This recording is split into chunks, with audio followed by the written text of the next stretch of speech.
What's going on, everybody? Welcome to the channel. My name is Gonzo, and today on my guest for whatever I call this now, I'm just hanging out with friends at this point.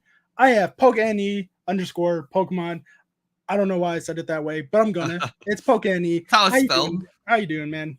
Dude, I'm good. I'm super stoked you invited me on the show, so thank you so much. I'm excited to have you on the show because I've had rip and shippers before. I've had other content creators. Well, that's all it is content creators, rip and shippers and everything like that. But I've never had someone be an actual, I don't want to, I'm not demeaning anybody, but you are a legitimate business owner in my personal perspective of this part of the community. And you are a content creator. So this is exciting because as a normal collector, I barely trade my cards. So I'm very excited to see like your points of view and how everything came about with you besides watching the documentary with Vice. Yeah, don't watch that. Oh, too late. I watched it because of Nick. Oh, I bet. I think a lot of people did. Yeah. I think Nick's responsible for a good chunk of those 1.6 million views. For better or worse, you know. Cheers. Absolutely. Let me say hello to the chat really quick. We have Bikini Dratini, TCG versus Bpop, JP, OG Flippers, Nikki Nocturne with the one gifted sub. Thank you so much.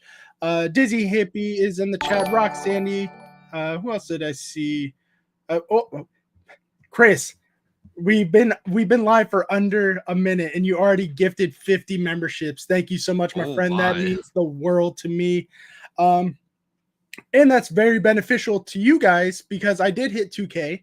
So on my next rip stream, I will be doing a giveaway for members only. So hopefully your memberships don't expire by then. I'm going to be putting up a poll in the community tab later for members.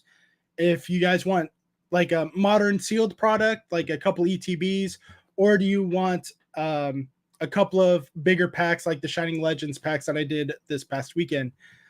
But yeah, Michael Enders, Catch Them All 22, inept cards, Alex, definitely not Derek Reyes. All you guys got gifted memberships. Congratulations, guys. And Poker Chef with the chef's kiss. Of course.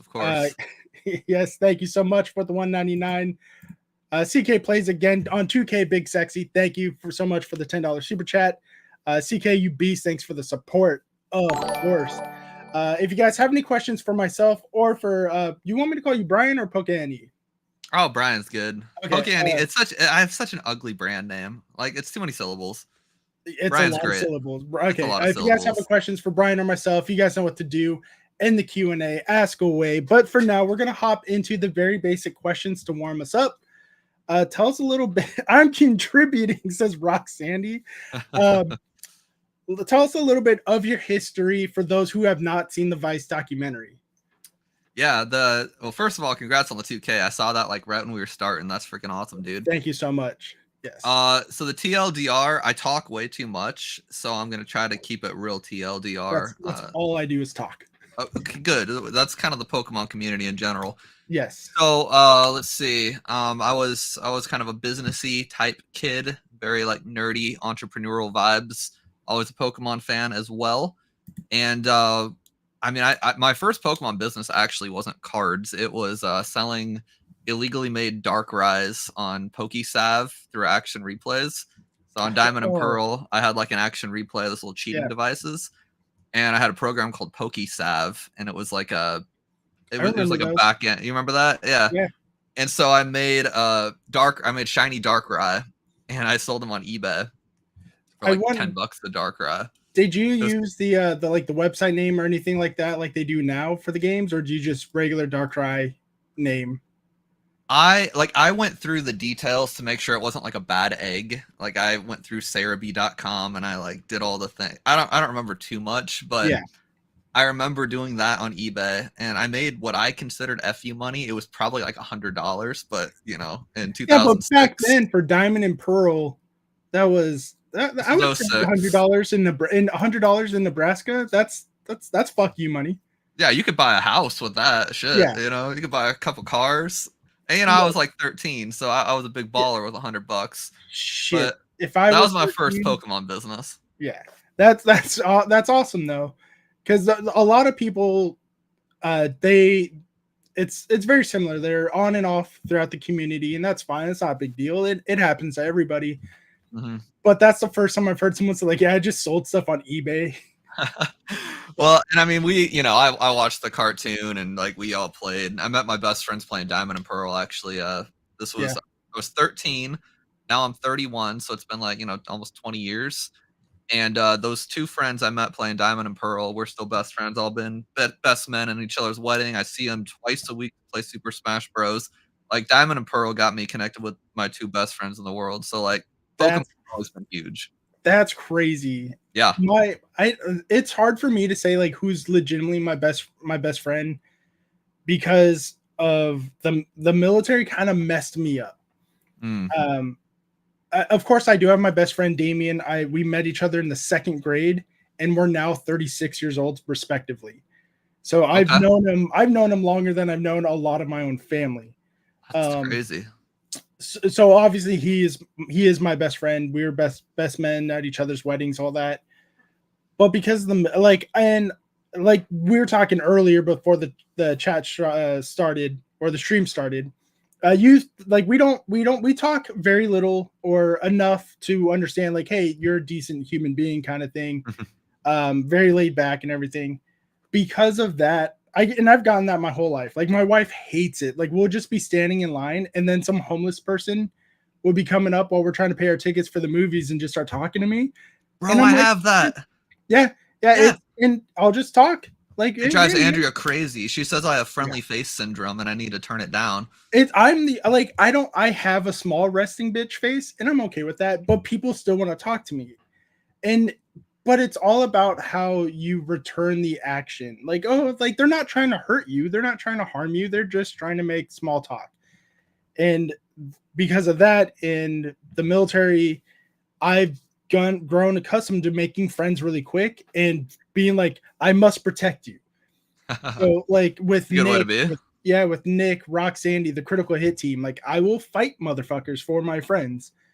And because while I was in the military, I lost a lot of friends. And it wasn't because of like one or two was because of combat. And I've come to terms with that because hey, that's kind of what we signed up for, especially with the jobs that we had. But then I had friends who lost the battle at home because they got the Dear John letter, or they're like there's just so much they missed out on. The work-life balance for military police wasn't there. There was no work-life balance. And because of that, like I'm like, who? Okay, you are now my friend. I now like you remember that show Elvira from Baby Looney Tunes or Kid Looney Tunes? She was like, I watched Baby Looney Tunes. That's a good show. That's how I am with my friends. I love it, dude. That's how it's gotta be, man. We're in a loneliness epidemic right now. That's what they say. So like that's a good way to be. Yeah, I mean, even if it was like rough, like even if the memes were rough, like that's how it's got to be, man. You gotta love the people. Yeah, it's hard, and it's funny because sometimes I hate people, but it's part of humanity itself. Zook909 says beards are the friendly face syndrome. This isn't normally me. I'm just growing out because I got lazy. Well, you can blame No Shave November though. Oh, I could. Yeah, I'm going to. That's what I'm doing. Yeah. Clutch the God says Brian just woke up. No, man, I was playing Guitar Hero. I'm wide awake. I busted out Guitar Hero 3 doing some vintage play, so I'm wide awake here. I got my Pepsi. I'm ready. The best username I've ever seen. Ryan will deny it. I'm his OnlyFans manager. # toe knuckles. Liking on this account too. Hey man, that's awesome. Appreciate it. Oh yeah. How'd you get that volume in your hair, Brian? Says Zook909. Oh, let me tell you. Okay, hold up. This is actually the craziest stuff in the world. I'll find it in 1 second here. I discovered this just 3 days ago, so you're in luck, my friend. It's some $20 crap on Amazon. It's called Lay Right Super Hold Pomade. I just use grease from not showering. Well, that works too. That's like 50% of my hair. That's like 50%. Yeah. Yeah, this stuff perfectly simulates grease. That's why I'm wearing a hat. Okay, yeah. See, that works. It looks the same as mine. I just paid $20. Yeah. So maybe you're the smart one here. I don't know. Yeah. Adriana says, thanks for the gifted. Hi, Gonzo. Hi, Adriana. The Ryan's account is for me, of course. Yeah, a lot of people are saying that, like, yeah, it happens. You want to fight for your friends and everything, so that's awesome. But let's backtrack a little bit and, well, not backtrack, but move forward into the Pokemon content creator space. Yeah. So you started in around the same time a lot of people did, around 2020, 2021, during the pandemic. How did Vice decide that, you know what, we want to talk to this guy who just started selling cards? Dude, I don't even know. Like, that was the stupidest thing they could have done, because I like had nothing. I had to, like, so we started in, like, our LLC passed like January 20th, 2021. And this was during the pandemic. So everyone and their mother was creating like an online business because, like, hustle culture. And so, of course, I was one of those douchebags that did that. And Vice put out a thing. Yeah, and they put out a thing, and they're like, hey, we're doing a new Vice documentary called Side Hustles, and we're looking for businesses to be on this documentary. And I was like, you know, pretentious me. I'm like, oh, I've been doing this for 4 months. I deserve to be on a documentary. And I've been doing it for 4 months. 4 months. And so I just commented, I'm like, yo, I got a Pokemon card business. We sold like, it was like 200 grand worth of stuff, which was a pretty big deal for 4 months. Yeah. And they responded like a month later. They're like, hey, we've been watching your YouTube channel, your TikToks. Like, can we hook up? I'm like, sure.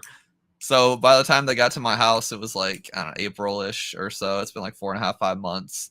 And that was it. I think it was just, I don't think it was so much me as much as Pokemon was always in the news. So I think they wanted like some easy clicks, and then money was involved. And if I remember correctly, around the time frame after the edits and after they posted it, when if I can like match everything up, that was around the time like Walmart, Target, Costco's, like GameStop were like, no, there's a limit on how much you can buy, and it was normally like 2 to 4, and there's people literally fighting and stabbing each other in the parking lot at that time. Yes, that was the week, because I gave them like footage from YouTube of the people stabbing each other and whatnot in Walmart. Yeah, and so that was in the documentary, so it was like right around that time. So it was just easy clicks. It could have been anybody that DM'd them. I just happened to be the first. Yeah, that time was crazy because I started my YouTube channel in January. So right before the shutdown. And I started doing the video game stuff. I was doing playthroughs of Sword and Shield. I was doing Pokemon Showdown stuff. I was doing the video game content. I was even playing stuff on for the My Hero Academia game. I did some combat stuff.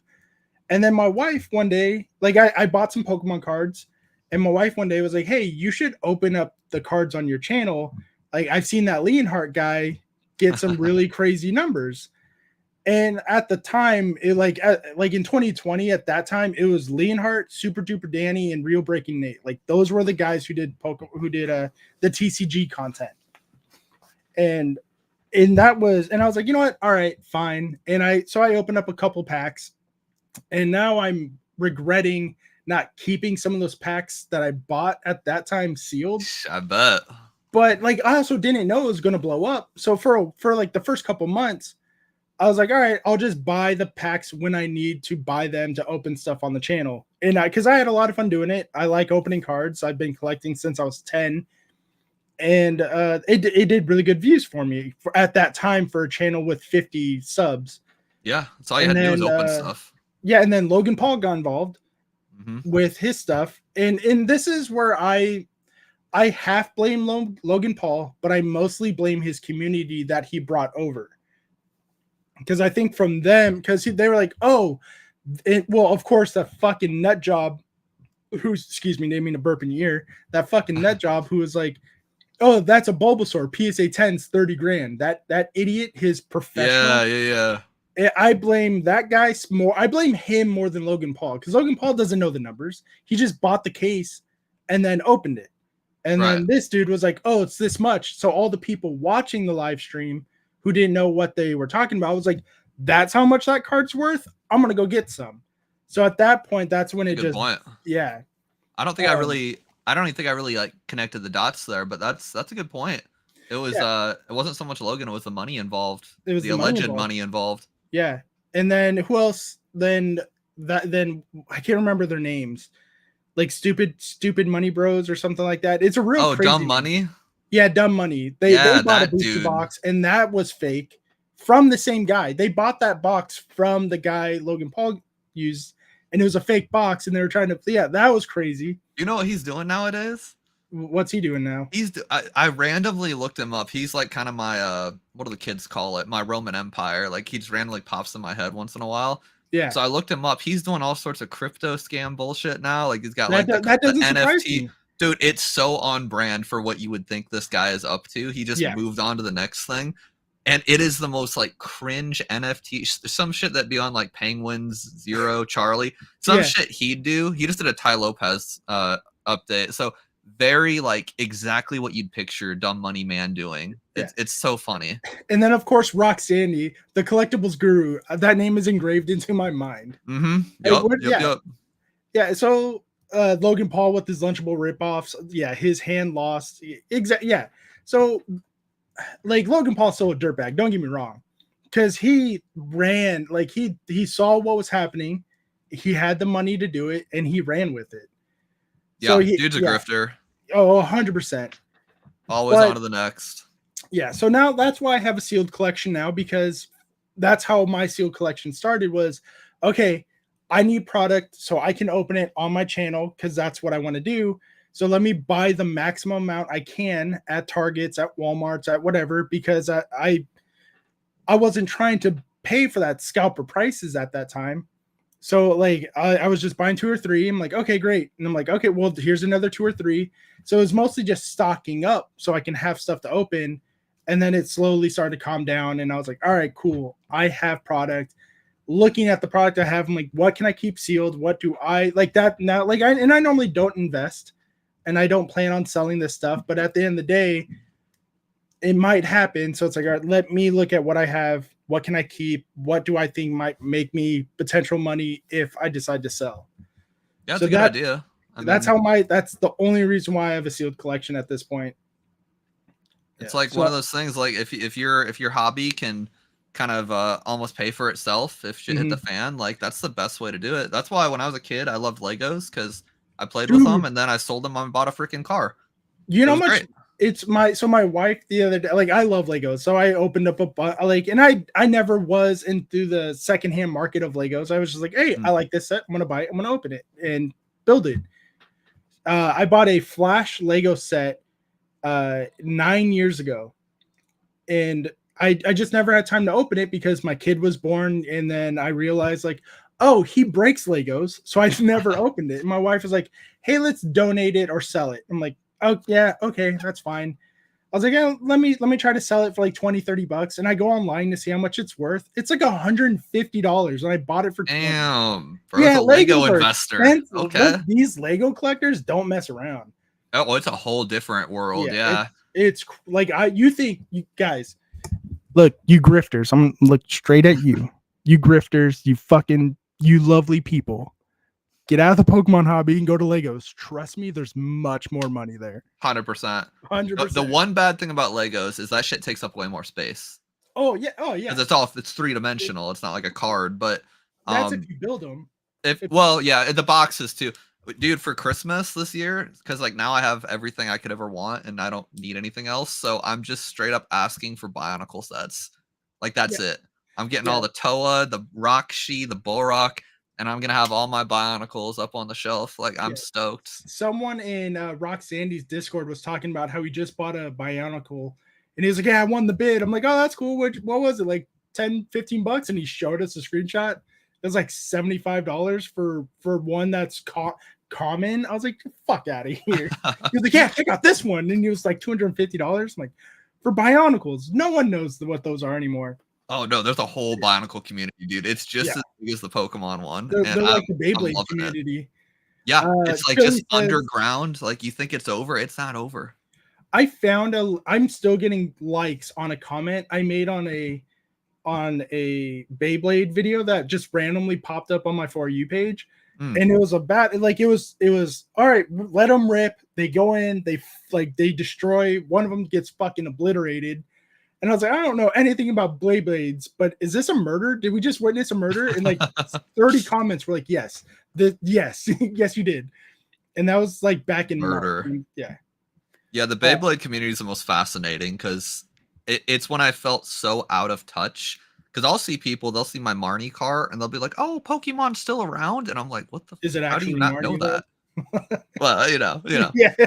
And I'm like, what do you fucking mean? How do you not know it's still around? And then I comment that on a Beyblade video, and they look at me like I'm crazy. I'm like, oh yeah, shit. there's a LGS here in San Diego that does Beyblade tournaments every weekend. Yeah. And I came up, I'm like, what is this? And like, it's Beyblades, and they fucking start going. Like, some of them look really cool in this one. Like, I asked one guy, I was like, so what are you trying to build with these? They're like, dude, this one Beyblade is worth $150 because of the pieces. You want specific parts and pieces from other sets that you have to buy. That is nuts. You kind of Frankenstein them together. Yeah. Mimic Bruce says Bionicles is Beanie Babies for nerds. Hating. I mean, yes and no, because Bionicles are still selling and Beanie Babies aren't. Yeah, don't hate on Bionicle saved Legos. Yeah. I like Mimic Fruit, but you got to take it back, man. I'm unsubscribing. You take that back right. You take that back right now. TCG first says my friend sells Legos through eBay. He made so much that he is now forced to register for taxes due to how much money he made. Yeah, I believe it. Oh yeah. Yeah.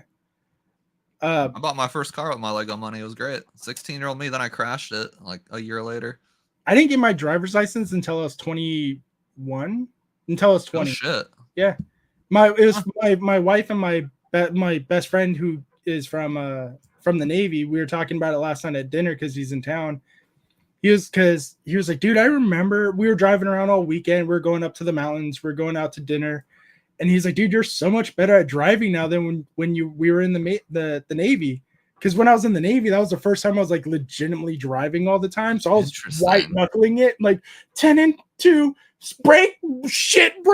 But then I became a military police officer, and that's all I did was drive around, and then I had to do the extra courses for driving. So yeah, I got good.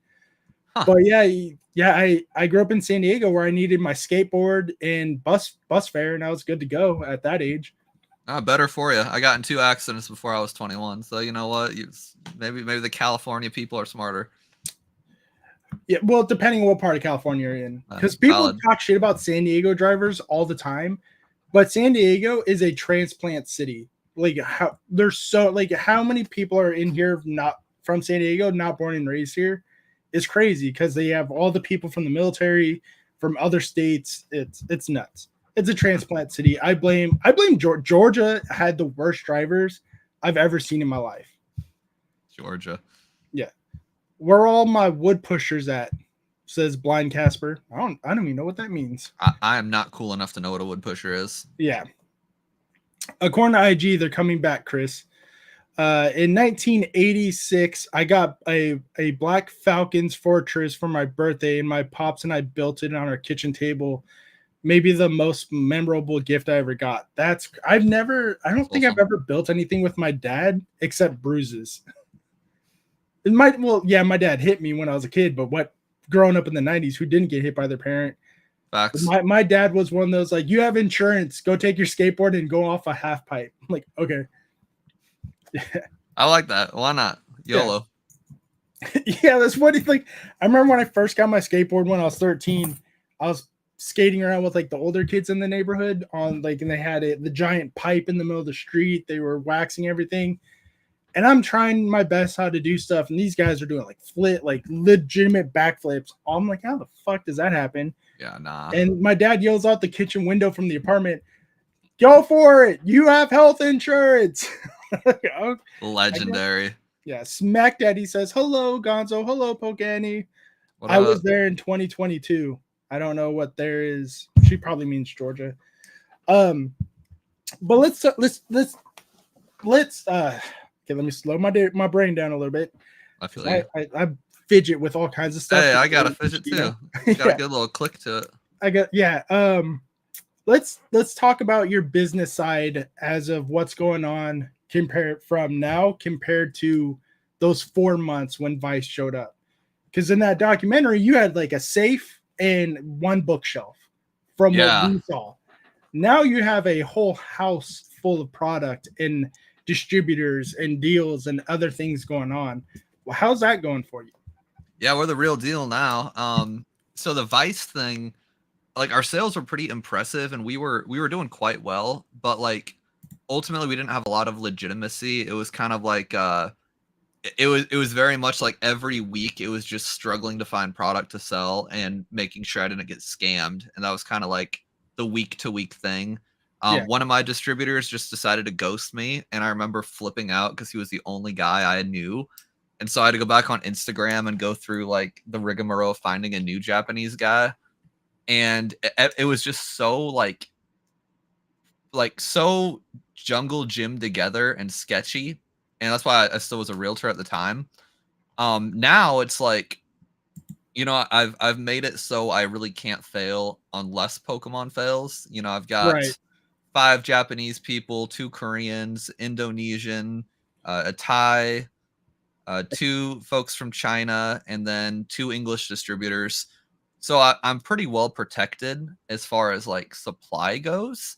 I'm insured now, so if my house burns down, I got separate insurance for the business. I'm doing everything right, but it honestly took probably 2.5, 3 years before I kind of got my shit together. And I'm really glad I did because a lot's gone wrong too. Like we had a lot of horrible things happen to the company. And yeah, I don't think I would have been able to handle those horrible things had I stayed so amateurish. I was a total douchebag on the Vice documentary, but in my defense, I did look like a legitimate business. And that was kind of the thing. They're like, okay, You definitely look you're like an up and coming business. yeah, and I had the sales to prove it, but it was ultimately a lot of just like staying up all night and I was scrappy. Yeah. Scrappy and manic, and that was the only reason I was successful. And it was a market like it is now where any idiot that has some bit of supply, you can make money. And so the challenge really at the time was, okay, when this crazy market ends, are you going to still survive? And a lot of content creators did not. Most businesses did not. And my biggest fear at the time was because our whole shtick was, oh, we sell Japanese cards because you can't get English cards at a fair price because of all the scalpers and all that shit. And so my biggest fear was, okay, you don't have an English distributor. You've tried 17 times to get one. Japanese is hot, but is it going to be hot when English comes back? When you can go to Walmart and find Brilliant Stars or whatever, are people going to give a shit about Japanese? And if so, are you going to need to go back to real estate? And by the time I'm like 6 months in, I realized I'm not hireable anymore. Like, there's no way a boss would hire me because I was my own guy at that point. Yeah. So I was just like, I need to just scrap. So I'm buying like Digimon, Yu-Gi-Oh. If One Piece existed, I would have gotten that. I'm doing Korean Pokemon. I'm doing as much risk as I can to find some like something to fall back on if the Japanese Pokemon scene crashed. And ultimately, it worked out. But a lot of folks, they just vanished. YouTubers I watched all the time that like if I said their names, like people would be like, oh shit, yeah, I remember him. But they're gone now. It's the interesting. only one that I can think of that I started out with that is still around, not as a content creator, but as a seller, is PolishRob. Okay. Yeah, he was a content creator. He was the first couple. He was like when I was doing breaks in the beginning, I was buying stuff off him, and now he mostly just strictly does like collecticons and stuff like that. That's where I see him at mostly. Yeah, that's a whole nother side of the world. I can't do the convention thing. I just can't. Yeah. But that's another thing where a lot of people just kind of vanish from that realm. One of my like more popular early TikToks was me buying out a whole Japanese booth at Collecticon because the guy was like, I did this during COVID. No one cares anymore. And I bought his entire booth out. And that was like to me a sign of like the transition, like, okay, I need to be a survivor or I got to be a realtor again, and I'll do bad. Like I couldn't handle it. Chili says, "I'm split this with Brian. Will never make my hobby my biz. I hate itemizing taxes, but I appreciate all the literal free info that I could if I wanted to." Okay, I will send you $2.50 after the stream. I'll hold you to it. Thank you. I Chili. appreciate that. Taxes do suck. It's not worth getting into business for. Trust me. That's how I felt too. Because for a while, it's like, you know what? I'm a veteran. I can get a VA loan. I think I can get something going. But I did what a lot of people don't do, and I researched. And I was like, okay, so I have to show them like, yeah, I have stuff for collateral. I have my cars. I have other stuff. I have my own personal collection that's worth a little bit because I've been in the hot, like, a lot of my followers and subscribers who've been here for a while, they know I've never left the hobby. I've been in it since 1998 when I was 10 years old. So I have a decent amount of stuff. Mostly the video game side because that's what I mostly loved. Yeah. And it was kind of cheaper at the time because it was you buy one video game, you buy one strategy guide, you get some of the collector's items, and you're good. The TCG was still kind of like it's a TCG. There's still sets coming out that you need to get the sets. You have to, like, and I played the game. I know how to play. But at the end of the day, the TCG side is still much more expensive and has always been more expensive when you have to think about, okay, if I'm looking for certain cards, I have to either continue hunting or I have to buy them as singles. Yeah, it's a money trap compared to the video games. It's like, like nowadays, video games have all the DLC and all the extra, pay to play bullshit. That's TCG. So yeah, I'm with you. That's all I did was I watched the anime and we played the games. Watched the anime, looked up Rule 34 and called it a day. No rock. Yes. Don't forget, guys, if you have any questions you want us to ask for that we won't find in the chat, please submit it in the Q&A side and we'll look it up. I did see a question from Nikki. I want to see if I can find it. It was a question. It was in the chat. She posted it. It was a question about how. Oh, here it is. No, I can't post it there. I have a question from Nikki Nocturne. I have a question. Where did Poke&E get the collateral to get a large quantities of product to start his business? That is it wasn't from your parents because your dad's a cop and your mom's a preschool teacher, so it wasn't from them.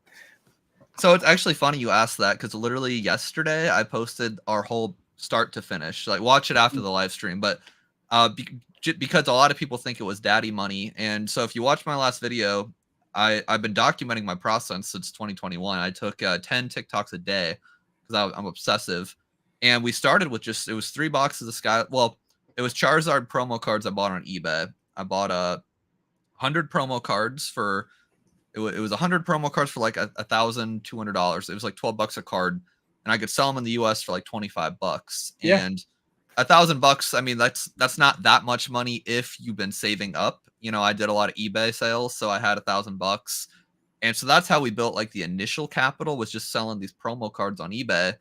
And then we bought 3 boxes of Sky Legends, as my like famous little quote, and we just literally kept reinvesting. Once Shiny Star V came out, I did what I call the pre-order loan method, where I bought like 10 boxes of Shiny Star V, shipped them in, sold them for it was like a 30% profit margin, and they sold in like 5 seconds. And I go to my wife, I'm like, yo, we should have bought more, because at the time, if Shiny I wanted more product, it was popping off. Yeah. But there wasn't any Charizard. What can you say? That's all you needed. That's all you and that's what I'm surprised about with the Obsidian Flames. It has a Charizard. Why? And it was. Oh, it's gonna pop off too. Trust. I'm going heavy bags into Obsidian Flames. Like, not investment advice, but like I just bought 50 cases 3 days ago because it's so cheap right now. You how can you not want it? The distros are giving away $90 a box. So I'm like, all right, bet 50 cases, let's go. So trust, I believe in Obsidian Flames, but Shiny Star V was a great set. There's a lot of great cards in that set besides the Charizard. Yeah, fantastic. Zook909 says, Brian, I've recommended you to so many friends, even though I'm over here in Cali. You are way better and more reliable than any other store I've used. No, yeah, I've done the appreciate same that. thing, Damn. Duke. Yeah. If I believe in a product, I'm going to bring it up. I bought stuff from ShinyVert. I bought his own mystery bags, and they're fun for what they are. They're not crazy expensive, and you know what you're getting for the most part.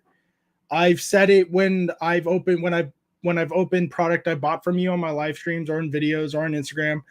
I always tell people where I buy it, and sometimes I'm like, yeah, and I'll tell them, I'll be honest. I'm like, I don't know if I'm gonna go here again. Like, it took 2 weeks to get the order, even though it wasn't a pre-order. It was just like, like one guy straight up emailed, like I sent out an email. I'm like, hey, I bought this 2 weeks ago. I need to cancel. And they're like, oh, well, we're just waiting on the product to arrive. I'm like, oh, no. What do you mean? So I was like, all right, cool. Never using you. And I'll be honest with people when I do. I'm like, hey, this is where I bought it. I will never use them again. Here was my experience.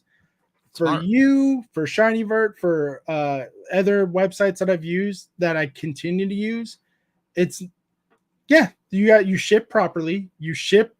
I love your packaging because I know I'm gonna get it safe, and even the loose card that you throw in there or the loose pack, it's good, and it's fair. Like, and you even admit to it. You're not always the best price, but you're going to get what you ordered on time. The transparency you use is fucking incredible because you're still considered a small business.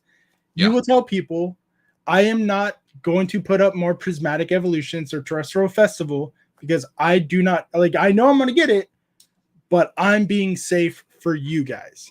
Yep, 100%. I don't want to get canceled. And then you're going to be, because you don't want to end up on another Opossum Bud video.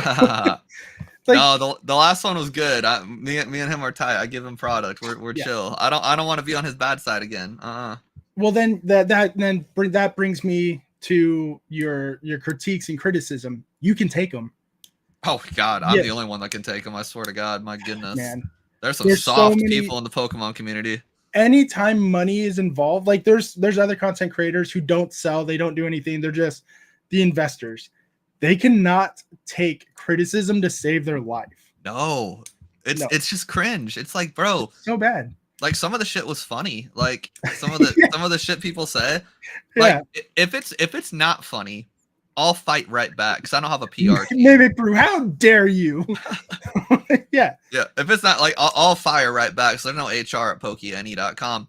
But if it's funny, I'll laugh right at it. I'm HR. Like, Opossum Bud said some funny shit. I laughed at it because it was funny. And then he got some things wrong, and I reacted to it. And it's like, that's how it should be. Yeah. YouTube's Dama's the same way. Dama can take like he sees them as jokes. I don't think you guys you understand their criticism, but at the same time, you're like, that's kind of funny. You win this round. Like, bro. Yeah, it's funny. YouTube, like, people take YouTube so seriously. This shit's all fake. Yeah, and all fake. It doesn't matter. And I can't believe Opossum I think he gets more recognition for your video, or I think that's when let me reword that. I think you get more recognition from Opossum Bud from his jokes of everything's a Marnie. Because I started that whole saga. Yeah, because then new people in the community were like, this is great. Why that's not a Marnie, that's a Jasmine, that's an Erica. That's not even a person, that's a Gloom. Like, that's a Gloom. There's so many people who will be in this comment. I'm sure it doesn't happen all the time, but like once or twice a month, I'm sure there's somebody that's like, why does he keep calling everything Marnie? And then there's someone else who has to give him the lore of Brian. Yeah, and it's great because they're like, oh, that guy must hate Opossum. And they're like, no, they're fucking good friends. Like, I sent him a super electric breaker case the other day. I was like, here you go. Yeah, make some content, dude. It's so cool to see that kind of positivity in the community where he gives criticism, he trolls you a little bit, and you're like, hey, you want some product and a discount code for your fans? I mean, dude, that's how it's got to be, man. Because like I said, it's like, I've been through some shit. You obviously have, being a veteran. Yeah. Thank you, by the way. Happy Veterans Day. Late. Thank you. So like we've been through shit. So like the silly Pokemon stuff, who gives a shit? Like, who cares? It doesn't matter. Yeah, Nikki brings up a great point. You need to be able to laugh at yourself and take criticism to be able to grow and be better as a person, as a company. It's not even as a company, it's just as a person. Mm-hmm. You know who's actually really good at it that surprised a lot of people is Deep Pocket Monster. Pat Flynn is amazing at criticism. Yes, and he he's mostly funny. shows it off in his shorts, in his Instagram shorts and reels and the short Pocket Monsters. It's so good. He's a funny dude for being I think a lot of people look at him like, oh, he's rich and hyper successful, so He he's must gonna be be super like, uptight. yeah, and he doesn't seem to be. I don't know him very well, Yeah, but we've been talking more, and he's actually buying some stuff from me, so I'm super honored by that. But I've kind of just observed like, oh, you're it's chill. going to be a palette. No, it's just a case. It's a case of Terrestrial Festival. So, but he's like, nice. he seems a lot more chill than I would have He's guessed. so chill. I watched him back in the podcast days, like way before Pokemon. On his business side. Yeah. I watched him, Gary V, and Alex Ramosi. Like before I even had a business. In the chat today for his lecture. Yeah, not lecture. Me and you were there. Podcast. Yeah. I've been, after I found out because I found him from Deep Pocket Monster. Then I found his Pat Flynn channel, which I'm sure a lot of people in the community did. And I was like, oh, let me see what he's about on this side, because if this is his original business, well, one of his original businesses. Right. And I was like, damn, okay, let me pay attention. Let me do what I can. And I used a lot of his notes for this particular podcast. I reach out to people big and small, overlapping mindsets and overlapping everything.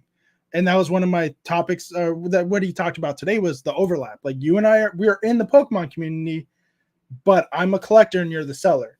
So where we overlap is I buy from you. So that, and then I also, and many other things, but that's pretty much how I thought about it today. Yeah, it was a really good podcast that he put on today. I learned a ton from him. Like I said, way before Pokemon. So I didn't even know he was a Pokemon guy until like last year, which is hilarious. Yeah. Like we were just reversed. So I met him a few times. Like, I'll see him around town because we're both in San Diego, and I seen him once at TC Rockets. It's one of his go-to stores, one of my go-to stores. And I saw him, and I think he was at maybe like a little under 500 subs or something like that. Oh wow. And I was like, oh, that's that guy. And I didn't think anything of it. And then he started to blow up a little bit, and he was a guest at a local convention out here. And so I kind of introduced myself while he got there early. He wasn't being bombarded yet by people. He was setting up his table, and I was like, hey man, you want some help setting up? Like, you should, like, the crew, in my opinion, should have helped you set up, but they're not here. And so that's kind of how we met. And he's like, you a fan of the channel? I was like, yeah, I've seen a couple of your stuff. And then it kind of just grew from there. I'm like, hey, he was super laid back, super chill. And then from there, I kept seeing him at other locations and other spots. And that's kind of how the friendship between us was like, dude, we just keep running into each other. And then I started DMing him like, hey, this is great video, great live stream. And I just started helping him out on videos on the side. And all of a sudden I'm on camera. I'm like, oh, damn. He started rating me a lot. Damn, so that's crazy. You knew him from Pat, so early on. Yeah, Pat is very much like, when he says he wants to build the community together, he means it. Yeah, dude puts his money where his mouth is. Oh, 100%. And I don't know if I know he said it a couple of times publicly, but not like massive. For Card Party, he really doesn't want to continue to use, well, don't get me, like, he does want to continue to use Rev, Ryan, Vault, like these big names every single time for the feature creators, but he wants to get some of the smaller creators out there, like myself, Ian with Ian, Joey, Brad TCG. Besides the people he knows, there was other people that were kind of on the smaller side, and we mingled together. That's why they had us do some of the stuff together on stage, and without on stage, just have us walking around, be us on the same page, because he doesn't want to be the front man every single time, because he wants to be out there on the floor too, just like all the other guys were this year, because he was super busy for Card Party 2. He barely got out to the floor. So his goal, that's not fun. Okay. I see. So his goal for Card Party is to bring up other content creators so they could headline, or they can MC the event or the show. And I firmly believe that, I think Real Breaking Nate proved at Card Party 2 he can do that. And I hope that Nate can take on, more of those MC responsibilities. Not a ton of them, because we still want him to be out there on the floor and meeting other people. Right. But enough where Pat can fall back, take a break, go out to the floor, meet people on the floor, go look for cards himself. And I think he's doing great with Card Party. And now there's 2 next year. Yeah. I didn't get a chance to go to either one. I was out of town for both of those, but I'm trying to go to one of the 2 next year. I think it'd be fun. I've heard it's a great time. So I'm going to try to go to one. I hope you can go to one. I'll be going to both. I already bought tickets and booked my hotels for both of them. Oh, rad. Okay. Yeah. I think I'm gonna try to go to the June one. June or July? June. Yeah, it's June. Okay. I don't. For you guys who are going to ask, because I know someone's going to ask, I do not know if I'm a feature creator again. If I'm not, that's okay. If I am, fuck yeah. But I'm the same way. I want to see other people get up there. Of course, I want to see myself up there again. But at the end of the day, it's not my show. Brian is ready to work. Brian is ready to work champing. I don't know what that means, but that's who said it. Always ready to work. Always ready to work. Yeah. Let me see if there's anything in the Q&A.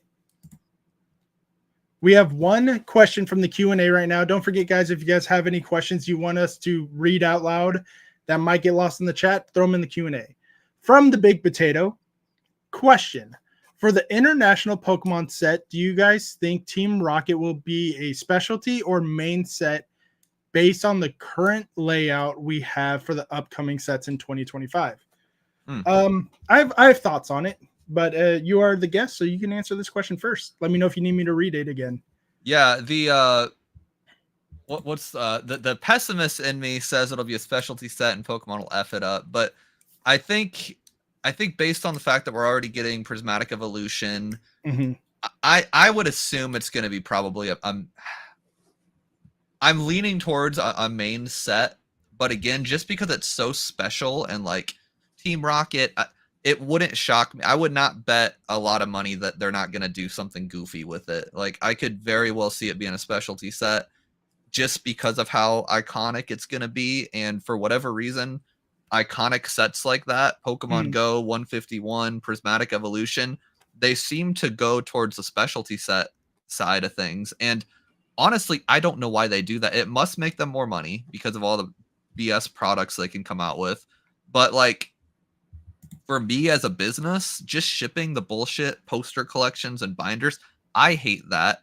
No one else gets a good deal on the packs. The per pack price is completely effed up. Half of the product ends up getting ripped and thrown in the trash. Like the UPCs last year, I ripped open a whole pallet of them for the 151 packs, and I'm going to do the same thing with Prismatic Evolution. I bought 1,000 binder collections from Southern Hobby. I know for a fact 500 of those are going to be in the recycle bin in my garage after 6 hours of opening them just to get you guys packs. So I hate specialty sets, but the pessimist in me is saying it's going to be a specialty set. And because of that, the Japanese one is going to be hot because Japanese will be a booster box, as it always is. And that's more money in Brian's pocket. Profit margins are higher with Japan. So I shouldn't care, but Yeah, CK Play says, just because Brian called Pogo iconic, here's $10. Okay. The TCG not iconic, the game iconic, you know. Yes. They thought it would be bigger than it was. Here is where's the Q&A link? I apologize, I don't see it. It should be right above the pinned comment for Brian's store. If it's not there, I'll remove it and I'll try it again. I'll just do that. We'll remove that.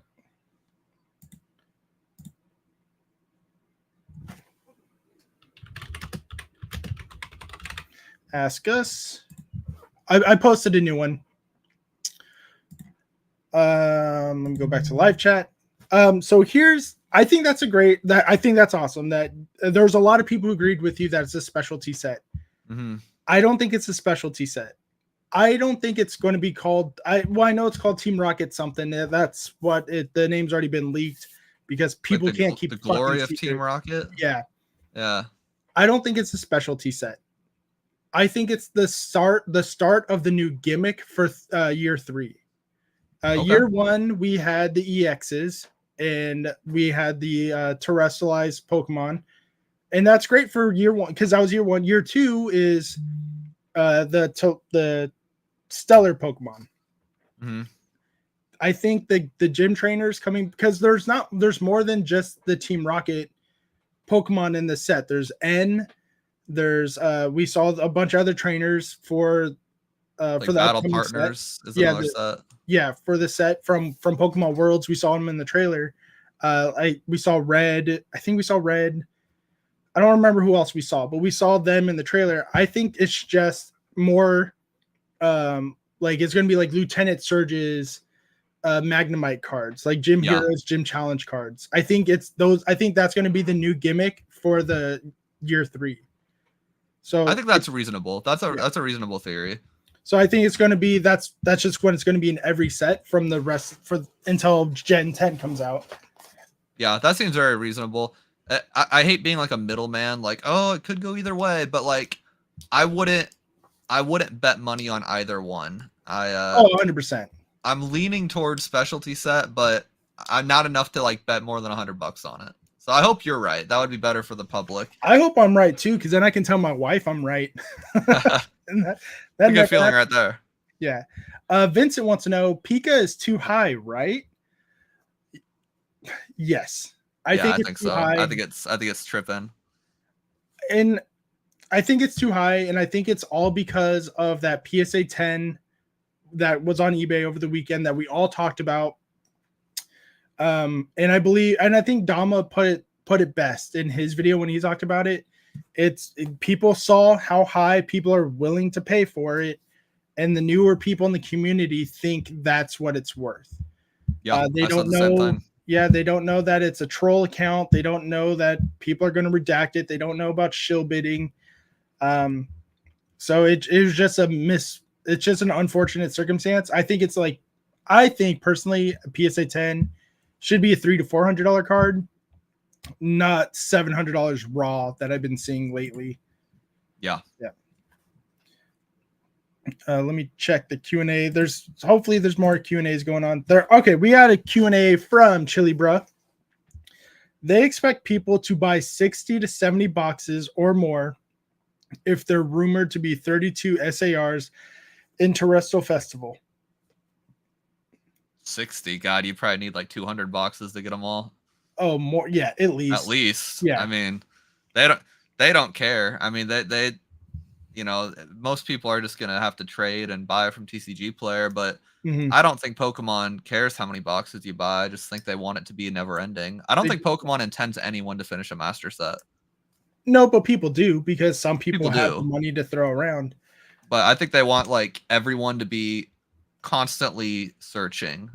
Oh yeah, because they don't care about the secondhand market. They have nothing to do with it.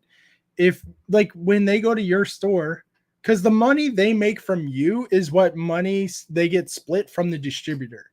Mm-hmm. So from once it's in your hands and you sell it to us, that's all you. They don't give a shit about your store unless you're doing something illegal or something to ruin their business. So 100%. You're 100% right. Market. They made their money. They got their bread. Long they got ago. Their portion. They're good with it. Yeah. I'll say, I said it on the Critical Hit podcast on Sunday. I'll say it again now. I am so over the hype of the Umbreon already. People are already calling it Umbreon 2.0 or Moonbreon 2.0 and all that other shit. If I pull it on my channel or win because I'm that fucking lucky, I will trade it right away to somebody in my trade or sell to somebody in my chat. If I'm live, if I'm doing it, yeah. Okay. That's how confident I am that I'm good. And it sucks, guys. I know once I see it in person, I will love the card, but I'm gonna die on this hill. I'm already over that hype. You're gonna get so many subscribers from that one statement. They're like, "Oh shit, we gotta watch." Just in case, yeah. But I haven't had my luck. Every time they went on pre-order, I've been very unlucky to not be able to get it. So oh my god, they sold so fast on my little website. It's stupid. 5 seconds. I mean, it's like 100 boxes gone. It was stupid. Yeah, it's dumb. But I'm not falling in for the hype or the FOMO or anything like that. If it happens, it happens. I know this set's going to be printed to fucking holy hell. because it's Pokemon knows they're going to make their money if they print this set. It's an EV set. They're going to print more. I'm not worried about it. I know I'll get my hands on some sooner or later. If your site goes back up on pre-orders because maybe you like, all right, we have enough numbers that we know we're getting. Let me do this. And I can tell you, I'm not fucking with it. There will be no more of that. There will be no more. Then I'm not touching it. I'm just gonna have to wait until it goes live. Then, like, I'm not even convinced I'm gonna get everything that I pre-sold. But I have a guy in South Dakota. Every release, he buys $2 million worth of that set. He's a big baller, 50-year-old dude, been in the game since before Pokemon existed.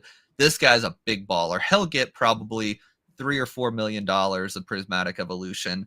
And so if shit hits the fan, I have him. But no, dude, I'm so scared of this set. I need a sugar daddy. Is he available? I'll put out. He's like this really like humble grandpa. Like all his money goes to his kid's softball team. Like, yeah. But I mean, this dude's got to be a decamillionaire. It's insane. Yeah. So he's kind of my backup. Yeah, he's a good guy to have in a backup. Like I oversold 151 pre-orders back when that was a new thing. Yeah. And I was like, yo, dude, you got like 50 PCs. He's like, yeah, man. And yeah, he doesn't give me a deal, but at least then I can, take a $2 or $3 L per box, get my people taken care of, and just learn my lesson. And that's what you have to do as a businessman. Take that L sometimes. Because if you're not taking L's in anything, you're not learning a lesson. Or your business sucks. If you're not taking L's, you're not taking enough risk. So speaking of taking L's, oh my God. So there's I'm not going to name drop any of the businesses out here the business I'm talking about, because they owe a lot of people money and a lot of dangerous people money because they were that kind of business. Oh. They opened up a brick and mortar store in a part of San Diego where it's like, it's not cheap, but it's not expensive. It was a very large location, and I went there on the grand opening because I went to school with some of the guys, and I went there to go support them, and they had the shittiest prices in town, like a Vivid Voltage ETB or not ETB booster box, because that's when they opened up their store, that set was what came out. It was $175 for a booster box of Vivid Voltage. Wow. I was like, no, I was like, why? I was like, why are you guys so expensive? They're like, oh, because we're like, we have to make our profit. I'm like, yeah, and you have to pay rent, you have to pay your employees. I get that. You have to pay a lot of stuff, but that's ridiculous. Yeah, and I was looking at the Flesh and Blood cards, and I was asking the Flesh and Blood players, I'm like, hey, are these good prices? They're like, no, they're the worst. And I was like, yeah, okay, that's what I thought. Their trading credits were pretty bad, but they stayed open for about 6 to 7 months, and all the tournaments they held were store credit only. So, and I know a lot of stores do that, but if you don't have anything people want to buy from you, right? Yeah, it's like meaningless. Yeah, and then when they did sell product, they were in the same shopping centers as GameStop.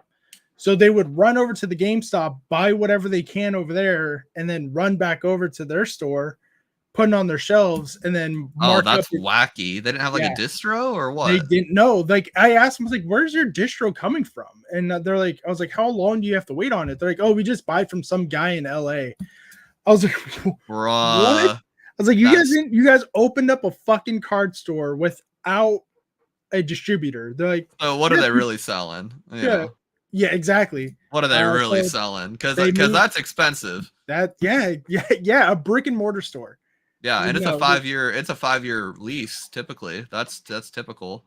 Yeah, I talked to one of the people about it. They still owe that shopping center. They still owe them rent from when they were in there, because they already got it settled. They're like, all right, you guys left. We're gonna make our money back because we're gonna let someone else rent it out, but you still owe us back rent from when you did have it from us. Yeah, that's really weird. Yeah, just do your research before you open up a store. Yeah, that has all sorts of weird implications to it. I don't know. So someone in the chat was asking if I'd ever do brick and mortar. Hell no. That sounds like the worst thing in the world. Yeah, I think you've talked a million about reasons on your live streams before too. Oh god, there's so many people just breaking and entering into stores these days.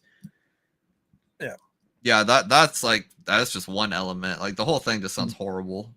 Just the contracts, the having to be there, having to deal with people in real life. I can't handle it. Yeah. Ricky Hernandez wants to know, you mentioned that you tend to go all in or be manic with everything you do. What do you do to slow down, and how do you remind yourself to step back from the constant grind? My wife reminds me to take my pills. I'm the same way. Yeah. Honestly though, like the manic thing it's very real, and take your pills, mental people. But I've really have learned to kind of control myself as far as like what I go in on. You know, I always make sure, as long as I've got enough cash in the bank to pay back any debt I have, because I always have a ton of credit card debt at any given time, because one of my suppliers takes credit cards. So if I can pay all my credit card debt, all my customer debt, which means if you pre-order an item, can I refund you, worst case scenario, and or pay for the product and send it to you? If I can do those two things and still have $100 grand in the bank, to me, anything I do is free game. So I'll go, and I have a new rule where I only stick to Pokemon and One Piece. So you have to set some rules for yourself when you're mental. And because I've tried Digimon and Dragon Ball and blah blah blah blah blah. And you did try Union Arena, because I bought some. I tried Union Arena. Do you have any left over that's not on your site right now? I probably do. Definitely hit me up. It would be Japanese. It'd be Japanese is the thing. Okay. You can have it at cost, honestly. Whatever my cost was. Deal. We'll work something out. I got the Union Arena cards from you. I fell in love with them. Then the English side came out, and I went to a couple of pre-releases. So I would consider myself a Union Arena player, and I'm loving it. It's so, the artwork's so good.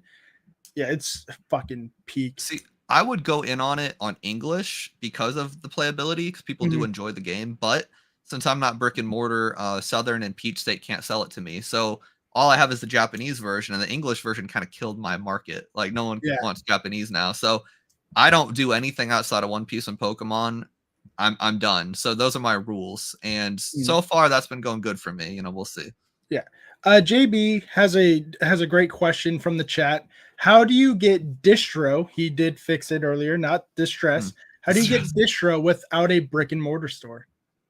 Right now you don't. It's not really possible unless you have extreme circumstances. So Southern Hobby, I called them like all the time, bugged the shit out of them. Don't do that. And it took until my technique was call them after hours when nobody can pick up the phone and reject you, and leave a voicemail. So I called them at like 3 a.m, left a voicemail, sent them an email with an Excel spreadsheet with my sales numbers and a graph. I made a little PowerPoint, and I had like $1.2 million in Japanese sales. So I was like, hey, I can move product. Give me a chance. You won't regret it. I'll buy whatever bullshit you have for me. Because I listened to Danny Phantom. He always said, the more bullshit you buy, the better good stuff you get. Yeah. I was like, I know you got Fusion Strike ETBs laying around. That sucked at the time. I'm like, I'll buy whatever. And they called me back and they said, all right, we'll give you a chance. You want 6 cases of Brilliant Stars? You got to start with, it was like 6 or 7 grand of Fusion Strike ETB, something ridiculous. I'm like, all right, bet. And that was great. Since then, I tried to get a second distributor for about a year and a half. Everyone rejected me, no matter how cool I was, no matter what graphs I sent, until I started going hard on YouTube. And then Peach State, who rejected me 3 times by now, the manager at Peach State called me. He's like, dude, I've been watching your YouTube channel. I love what you're doing. He's like, we don't usually do this, but like, we'd love to work with you. And I'm like, no shit. You guys rejected me 3 times, but all right, bet. And, and that was it. So sell $1 million of crap and have a YouTube channel that somebody likes arbitrarily, and you might get a shot. But right now it's just, it's a horrible time to think you'll get an English distro. It's a great time to start building your business without one, because when we are in a bear market again, which we will be, then they'll open up. Right now, they don't have any extra products. They're going to give it to me and the people way bigger than me. Like, I'm one of the biggest people on YouTube. You got to remember, I'm probably like this small compared to actual big businesses. And those people are getting, like my boy in South Dakota, he's getting $3-4 million of Prismatic. I'm going to get like 200 grand of it. Yeah, they're like, why would you piss off a whale? is what exactly. Yeah, exactly. So it's just not a good time right now for newbies. But do your Japanese thing, do Korean, do your own TCG player. Like, don't give up. That's the biggest. I think that's one of the biggest takeaways, because you got rejected 3 separate times before they contacted you. Yeah, so and they didn't even know they rejected me. Yeah. They didn't say anything. They're just like, hey, we've never seen you before. They don't give a shit about your name. They just give a shit about the numbers. Right. Yeah. The numbers mean a lot. Exactly. People like money. It's fun. I see the chat you pasted from Mason, and I was gonna make that joke. I was literally gonna make that joke. So Cardinal Gaming beat me to it. Yes, he did. Jeremy, TCG singles are always fun to start off with. I think singles are great for not new content creators, for new collectors, because you're getting the card you absolutely want. One of the things I always tell people every time they ask me, oh, if I'm a new collector, what should I do when I'm buying singles? eBay, TCG, Collector, Macari, all these apps that you can buy singles cards from, those are going to be your best friends. Card party, if you're fancy. Yeah, but look up the prices of what people are selling them for, at like what they're selling for and what they sold for in that time frame that you like. If you go back a week or two for sold items, that makes sense, but don't go months back down. Don't go to 2022, because that's different. Try to keep it within a reasonable time frame of last sold, and negotiate. If they don't want to negotiate with you because you pulled out your phone and you're like, hey, I'm finding them online for this price, then negotiate. Let them know, like, hey, you're selling it for 30, I'm seeing it about 20, 25. What can you do? Don't ask them what they can do. Let them pretend that they're in charge. I can do 25. Cool, you can do 25. Well, I see a little damage here. Like, point it out. Like, there's a little damage here. Do you have this price as moderately played, as pristine? Why is it priced the way it is? Ask questions. If they don't want to answer your questions, if they don't want to work with you because you researched in front of them, don't go to those people, because they're usually, from my experience at least, like 90, no, that's a little too high. Like 80% of those people who don't want to talk to you because you did some kind of due diligence before buying a card that you have you've never seen before, they usually put it at a pristine price or a little more, because maybe no one else has seen it before either, and they just think, oh, I've never seen this card before, must be this price. Research is fucking amazing. It is, and it's easy. It's accessible to everybody. Easy. Everybody's got it. Yeah. Do not negotiate against yourself by putting out the first number, says Sean Bowden. No, never. Nope. The only time I do it a few times, I'll make out the first number, but I'm one of those people that will be like, for example, I did it the other day. Like, this guy had the card selling for $50. I know the card's worth about 45. So I was like, you know what? I'm going to see how low I can get this card. So I will give a ridiculous low number. And if they're willing to entertain me by going back and forth, then I'll negotiate with them. That's the only time I do it. Is I'm like, all right, let me see if I can get it for 35. And then they'll be like, oh, I can't do 35. I can do this. I'm like, well, okay, what about this? Like, I'll do the Pawn Stars negotiation style. But that's rare.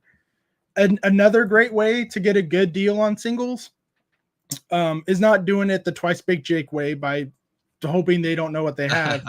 I saw that video. Pick out a handful of cards you want that you are actually going to buy, not some that like, oh, I want all these cards, but okay, I have the price. I don't want these ones. Get the grand total of the cards that you will buy and see, like, hey, I bought all these cards. Can you take off $10? Yeah. If they say yes, cool. You got some for a cheap deal without negotiating.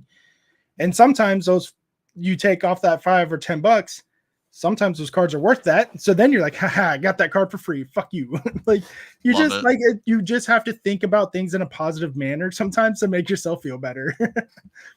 Yeah, that's good advice. I can't do that. I am way too awkward. I can't negotiate in person, so I just don't. Like, that's why I don't do singles. I can't do it. If you come to card party, whatever card party, you should come do the critical hit video we're gonna do. It was my idea, and I'm proud of this one. So we are going to go out into a field. We haven't worked out all the details yet, but we're pretty much going to do who can get the best negotiate. Like you have to go find a $50 card. Can be any card as long as it's $50 and negotiate it to the lowest price. And whoever gets it I'd to the hate lowest that. price wins. Yeah. That's great content. I'd hate participating in it. I'd watch the hell out of it, though. I don't want to do it. No. It scares me. You couldn't pay me to do that. I'm way too awkward for that. Real quick, I want to thank everybody who showed up tonight. New subscribers, old subscribers, new members, old members. Thank you all so much for tuning in. My name is Gonzo, and tonight I do have Brian from Poke&E. We're talking everything from shopping, selling, and everything in between. If you guys have any questions, go ahead and drop it in the Q&A, and we will get to them, hopefully. If we don't, I do apologize. Speaking of that, people in here is crazy. Yeah, it's nuts, and they're very active, and they're really interested in what you're saying. I hope what you're saying. Is there a worse negotiator option? Apparently, I'd win that. I'd win that for sure. I got you guys beat on that. Best way to move damaged product, dented, loose, wrapped seals. It says Kool-Aid Killer Fish. I've just been having my cousin open them up and sell the packs. But I also just save that stuff for like the neighbor kids. I'll just give it to them. Yeah, depending on the card, because there's some cards that people still want damaged. Yeah, you know, if it's super expensive, my wife actually suggested for like damaged sealed product, I start a like damaged like a clearance section on the website where that would get bought out so quick. I think so, because most people don't give a shit. So I'm like, no, maybe especially if we're gonna open it. Yeah. Yeah. So I'm like, maybe I'll go that route, but for the most part, I tear it open or I give it to some kid. Yeah. You know. For me, since I'm not a seller, if I'm the one buying the damaged product, it's usually going to be sealed product because I'm going to open it. If I'm buying a damaged single card, it has to be a card I'm really looking for. Yeah, sign me up for the damaged stuff, says Zook. That's a good idea. My wife's got some good ideas. Yeah. Tony says, thank you both. Love watching both of y'all vids. Thank you, Tony. Appreciate you. Yeah. Speaking of Zook, he has the next question in the Q&A lineup. Brian, will you get those EV Chinese specialty boxes? I think you have in the past, didn't you? Or is this a new? Those are sick. The really huge ones. They're like that big. Yeah. Did you get some in the past? I have. Well, I never sold them. But I've got a few. They're actually in my entryway. They've been in my entryway for like 3 weeks in my house. I just haven't gotten around to listing them. But I don't have. This is what you have for Chinese right now. Oh no, I think he's talking about. I'm gonna show you because it's really cool. I'll show you. I got it right over here. Oh shit! Rip. Hold on a sec.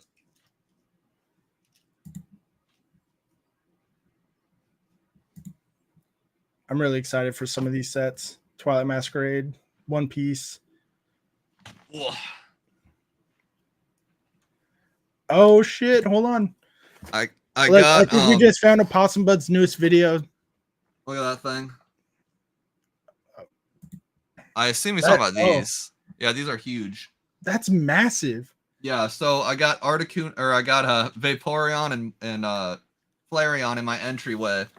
Yeah, but this is Jolteon, obviously, and I mean it's probably like 3 feet long. It's massive. They're really cool. Jolteon's my favorite evolution. I always liked Vaporeon best. I know Rock can back me on that. Don't Rock. No. Different reason. different reason. But well, Espeon's the best. Vaporeon's the best Kanto. But yeah, they're freaking cool. So I don't know. I might list them on the site. So I might also keep them. We're gonna make an opossum video right now without opossum. We're gonna call you out for only doing One Piece and Pokemon at the moment with your Dragon Ball. Dragon Ball right here. Oh shit. Okay, yeah, I got 2 cases of Dragon Ball. No, I know. You have other stuff on here too. You still have some come on, other stuff. Open up. Other TCG. Yeah, you still have some Union Arena up here, Lorcana. You still have some other stuff, but it is slowly going out of stock. You're not redoing anything. Yeah, anything on there that's not One Piece, Pokemon, or like some select, like Dragon Ball, I buy 2 cases of each set because I got like 3 customers that really F with it. But any white short stuff, $60 Rock, get it. It was not a good deal. It was a good deal once. It's probably a ripoff now. Any of that white shorts crap, that's all mistakes, or it's like 2 years old and nobody cares. Back when I did Rip and Chips full time, yeah, the Weiss stuff sold like crazy. and then I stopped doing rip and chips because so I got no more exhausted. Hello Kitty, says Pokemaniac. Hello Kitty was the craziest risk I ever took. I bought I think 40 that's what I boxes. bought from you for my wife's birthday. I think I got some of that. Yeah, I think it's like Sanrio characters or something. Yeah. This one. Yeah, she loved it. She loves that stuff. It's she cool. Had fun opening it. I'll get like weird products here and there, but like I think the original question was like heavy bags, and I will never go heavy bags into anything other than Pokemon. It's too risky. No. The wifey had her eyes on that. Yeah, it's fun. It was a lot of fun. Are you selling JP SV8 at $54? Asked Corey. That super electric breaker, I think that's the price on there. Yeah, I think we're sold out. Yep, it's out of stock though. Unfortunately, yeah, I'll get more. They're probably in my garage. Honestly, I'm such a degenerate business owner. You have Wave, then Terrestrial. You had Terrestrial Festival on sale for $60, which is crazy because I'm seeing it all over online for like $80-something right now. I'm seeing it for $52 though. You know, it's all over the place. I'm not the cheapest. No, but you admit it. So that's what if you're willing to be transparent, I don't care if you're the most expensive. I'm going to do business with you because you're willing to be transparent. Yeah, I'll be the first to tell you. You can get it for $55 if you look hard enough. I'm honestly worried about some of those people though, because like to me, $55 you can make a little bit of money. Anything lower than I've seen $52, and I'm just like, where's your profit margin? You're either not making money or you've been promised a price from some sketchy Japanese seller that I wouldn't be necessarily hugely confident you're going to get your allocation. 60 was a good safe bet where I'm like, I'm definitely making money, and if shit hits the fan, I can at very least break even on the remainder. But I could see, I think within like a week or two of release, I could see the market price hitting like going down to like 50, 52.50, 54. And I put that on my disclaimer, like the shit's gonna go down in price. I don't see it being 60 through Christmas. I think it'll go cheaper. I think it'll go a little cheaper too. Yeah, I'm thinking like 54 from my site. It's probably my guess. I'm pre-ordering it at my current price, so like if you guys want to buy it at 60, mazel tov. Otherwise, like just wait, you'll be chill. Yeah, Corey says I give a solid prices for my SV8 boxes, but can't get that money sales. How do I prove I'm a solid seller without the sales? Just make content. I mean, like it's not like I had a million sales when I started. Watch my last videos. It's an hour long. It's my original first TikTok to my last TikTok. And I mean, like I was scrappy. Like every sale I made a shitty TikTok selfie video. Like, yo guys, just made a sale. Like it's as long as no one cares about sales, because any big salesperson, any big business can rip your ass off at any point in the game. No one gives a shit. It's person face to face. Boxing up POV sales works really well. What's that shitty video game place that did it? Like that's what they're known for. I know that like they're like, oh, this is so and so, just place an order. Let's go get it. And they walk down the aisles and they get the Nintendo ES, the NES games, the Super Nintendo games, and they throw in a little trinket like a keychain because they film their order. Do they flip through them like ASMR vibes? No. Like, okay, I watched one of them. They got criticized a lot for having refurbished games when they weren't, or refurbished systems. Damn, now I'm gonna be mad now until I find out who it is. I've copied all that content. I bought a GoPro and everything. Honestly, it's too much work to make those videos, so kind of a waste of money. But yeah, as long as you're upfront with your customer base, I don't know how you'd start a business now without making content. I really don't. What is their names? Mason said DK Oldies. That sounds like it would be right. That's exactly what I'm thinking of. I saw the chat. I feel like their TikToks really popped off that's why they made their sales, because people want to see their stuff get boxed up. Like, hey, look, that's mine. They can show it to their friends and family and they get a free gift. Corey, I think that might be the way to go. Like, hey, I'm boxing up your stuff. Here's a free pack of cards. It's a good idea. I did that a lot years ago. People like the content. They like to feel like, oh, look at me, I'm on the screen. Like it's fun. You tag them. They can they can accept it, and then they could share it out. There you go. I just saw a question from Pokemaniac. I'm thinking about starting up an LLC. Do you recommend it or waiting a bit? I have a few feelings with LLCs. You know, the main point of an LLC is there's a few reasons. Number one, if you want an English distributor, you basically need one. But you're probably not going to get an English distro right away. So, like, do you need a reseller's permit? Not necessarily. If you're just like going to conventions and flipping stuff for a while, you really don't need one. I like the protection of it. You know, if you get sued for whatever reason, your assets, your house, your dogs, your cars can't get touched. It separates you from the business. Yeah. So just for insurance purposes, I like the protection. It's limited liability company or corporation, so limits your liability. Yeah. I like that aspect to it. I also like just the mental aspect of an LLC, where once you get one, for logical or not logical, you feel more legitimate and you will act in a way that's more legitimate. It feels more real. And for me, I needed that like little bit of push. It kind of like convinces you, oh shit, I made something real. So if you can do it, if you got a buddy in business law, they can do it for like $500-600. You can also do it yourself. If you're smart and you watch a few YouTube videos, you could do it probably for under 100. Go to LegalZoom, you could probably do it for like 250. It's LegalZoom's like a TurboTax for LLC creation. It walks you through it. It's a couple $100. That's who I was going to use when I was thinking about starting up my store. That's what I would do if I didn't have I had a guy in the industry from my real estate days. He did it for like $600.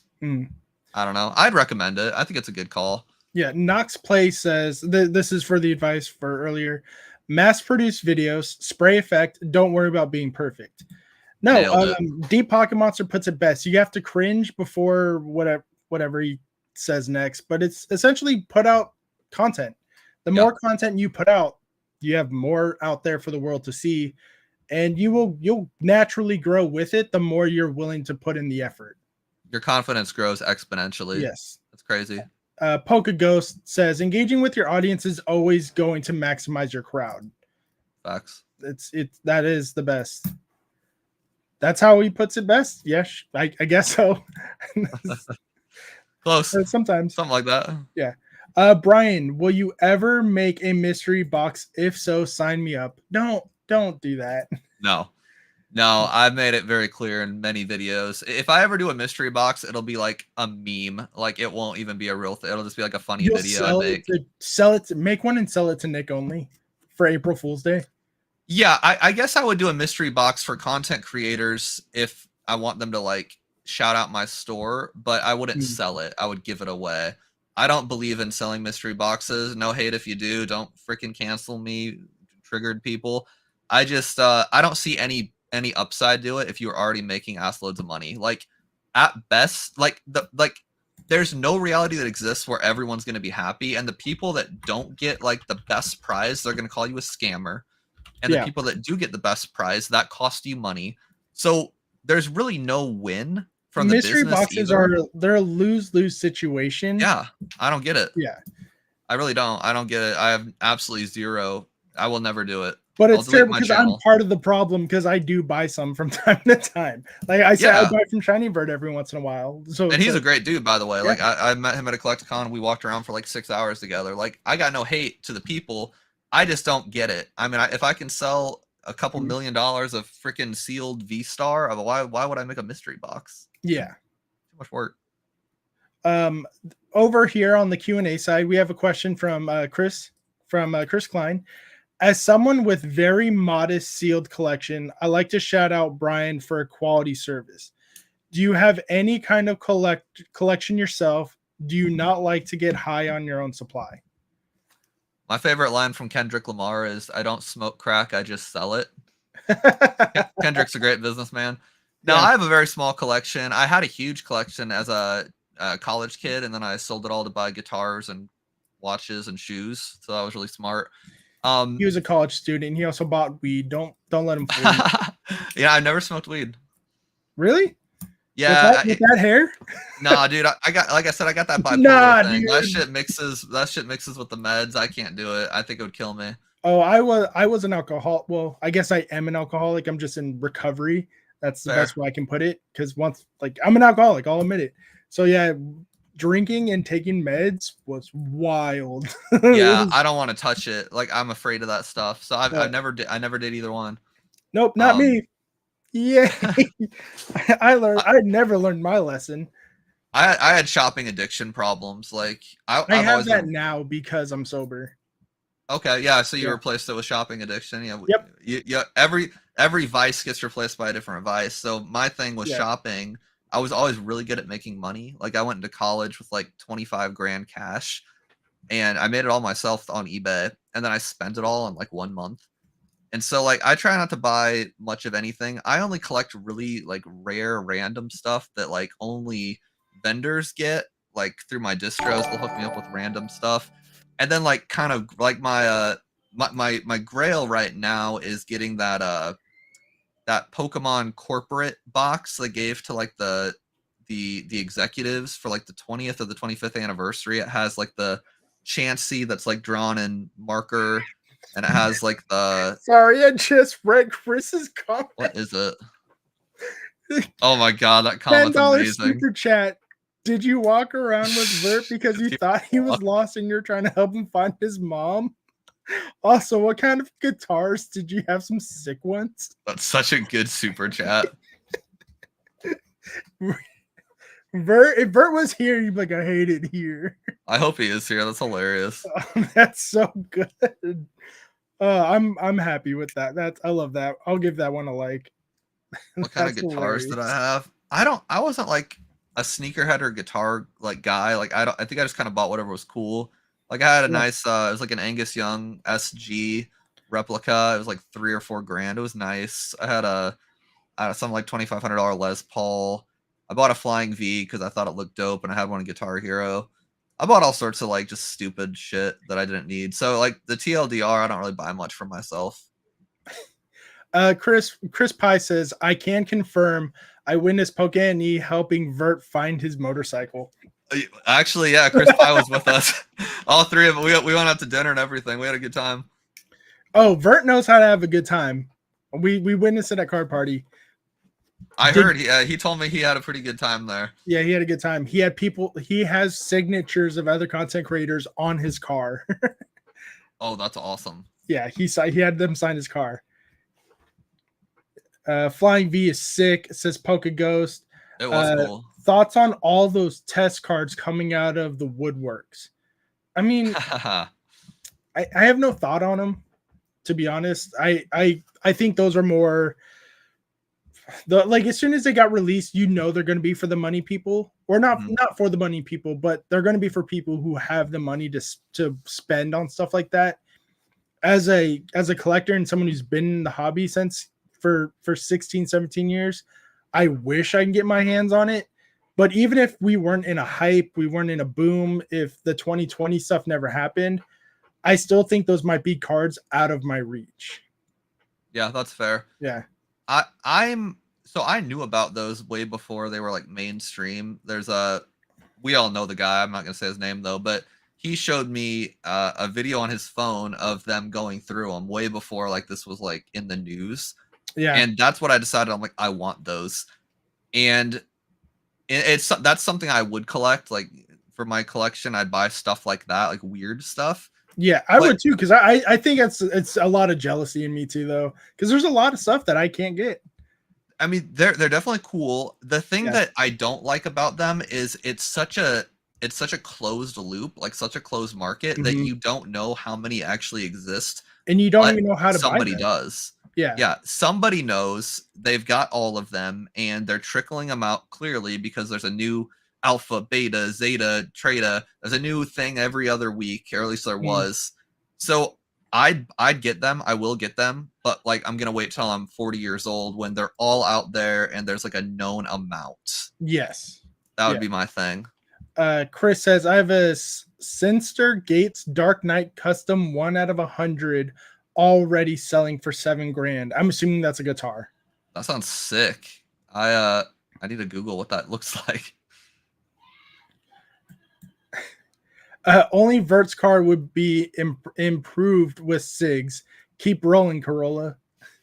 I got a Mazda.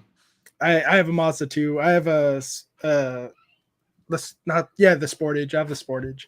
I'll bet. I'm a Mazda 3 guy. It's a good car. Yeah. I have one car, so we needed a family. I don't give a shit if it's called a sports mom car. I need it, and it's reliable and practical. Yeah, yeah, that's the dream. Yeah, my 8-string is made by Jackson, says Chris Klein.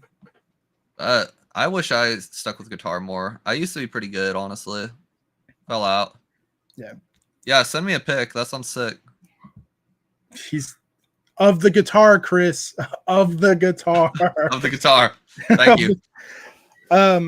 Knox Play says, what were some of the biggest roadblocks that both of you dealt with in your respective fields while building your brand or business? For me, my biggest hurdle is me. Because since I'm just the content creator, the hurdle is always going to fall on me. I have to come up with the ideas. I have to make the time and scheduling to film, record, edit. Like, I just finished editing a video today that I had finished filming like 3 weeks ago. I finally had time to. You just have to sit down as a content creator, especially if you're like me, where you're a one-man team, and make it that way. I cannot say what your roadblocks are because they're totally different things. So my roadblock is me and my time management and life in general. But you have a business and family, and they have jobs and they have to go to school just like I do. But I would say some of your roadblocks that you mentioned already were getting those distributors. Yeah, that was a big one. Early on, it was just like convincing, my wife to risk a bunch of credit card debt on our first couple Shiny Star V purchases. I put a lot of like friendships and relationships on hold when I was building the business, and part of me regrets it, but part of me is like, that was what I needed to do at the time. Now it's self-sufficient where I don't really have any roadblocks, which is really nice, but it took a long time to get there. TCG Verse and Zook, you guys have a good night. Thank you for stopping by, guys. Yeah. Editing sucks though. I feel you there. Man, I'm so bad. I don't do it. I use Rush. I use Premiere Rush or Adobe Rush. Yeah, Adobe Rush is dope. Yeah. Everything else scares me. CapCut's good. CapCut's easy. I should try to mess with some of that stuff, but man, it's sometimes you want to just make it and get it out there. Yeah. I know all about that. I just throw it up. It's usually fine. Yeah, I'm the same way. Zook, he has a couple of questions, and he just went to bed, or she. Don't mean to offend you, or they. Sorry, I don't. It's a really weird time. Like I'm 36 years old. It's either he or she. If you want to say no, I identify as they them, that's fine. That doesn't hurt my feelings, and I don't mean to hurt yours. But if I don't know you through a computer screen or in personal, like, please let me know and I will fix it. I'm not trying to hurt people's feelings out here. It's just a normal reaction. Zook says, I was sad I missed out on the binder from you. Hope you get them back, and because my son loves these and the posters. Oh, I think he's talking about he missed out on the pre-releases. Oh, the prismatic binders and posters. Yeah. So I ordered I don't know. I ordered like 1,000 from one distro and some other huge number from another. I don't know how many I'm gonna get. I think I pre-sold 400 of each. Good night, Mimic Brew. That's what's up. See ya. Have a good night. That's all the balls I have. So there will be a ton on the market. There won't be any more from me until release. So if you find a good deal elsewhere, snag it. Especially if it's MSRP or lower. Like snag it now because it's gonna get worse. And then he has 2 more questions. Did I hear off-site goodies? So yeah, you have stuff not on your website. You did hear that. And his last question is, will you ever sell display cases for ETBs, booster boxes that can be an add-on with purchase? It's a good idea. I get a lot of Chinese Instagram accounts pitching me like the acrylic stuff.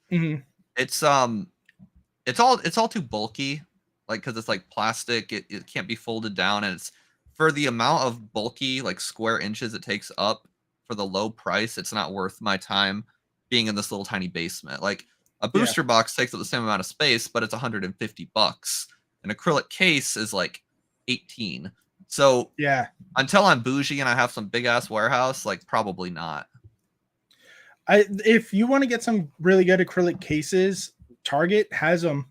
They're not meant for that. You would see them in like the storage section for like cereal and shit like that.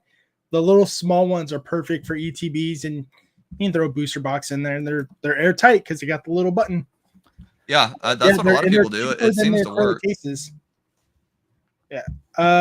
Who'd I see? I think I saw PolishRob do that. Like he was like, yeah, just get them at Target. They're easy, they're cheap, and they fit.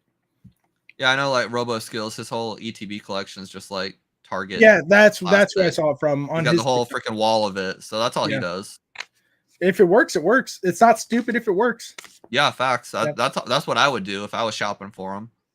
Yeah, Pokemanic says there's no distributors that will take online stores, right? Do they all prefer brick and mortar stores? Right now, yeah, but they always make exceptions. There's no rule. If you're impressive enough or lucky enough, there's no set rules for Pokemon. Yeah, it's all about the numbers.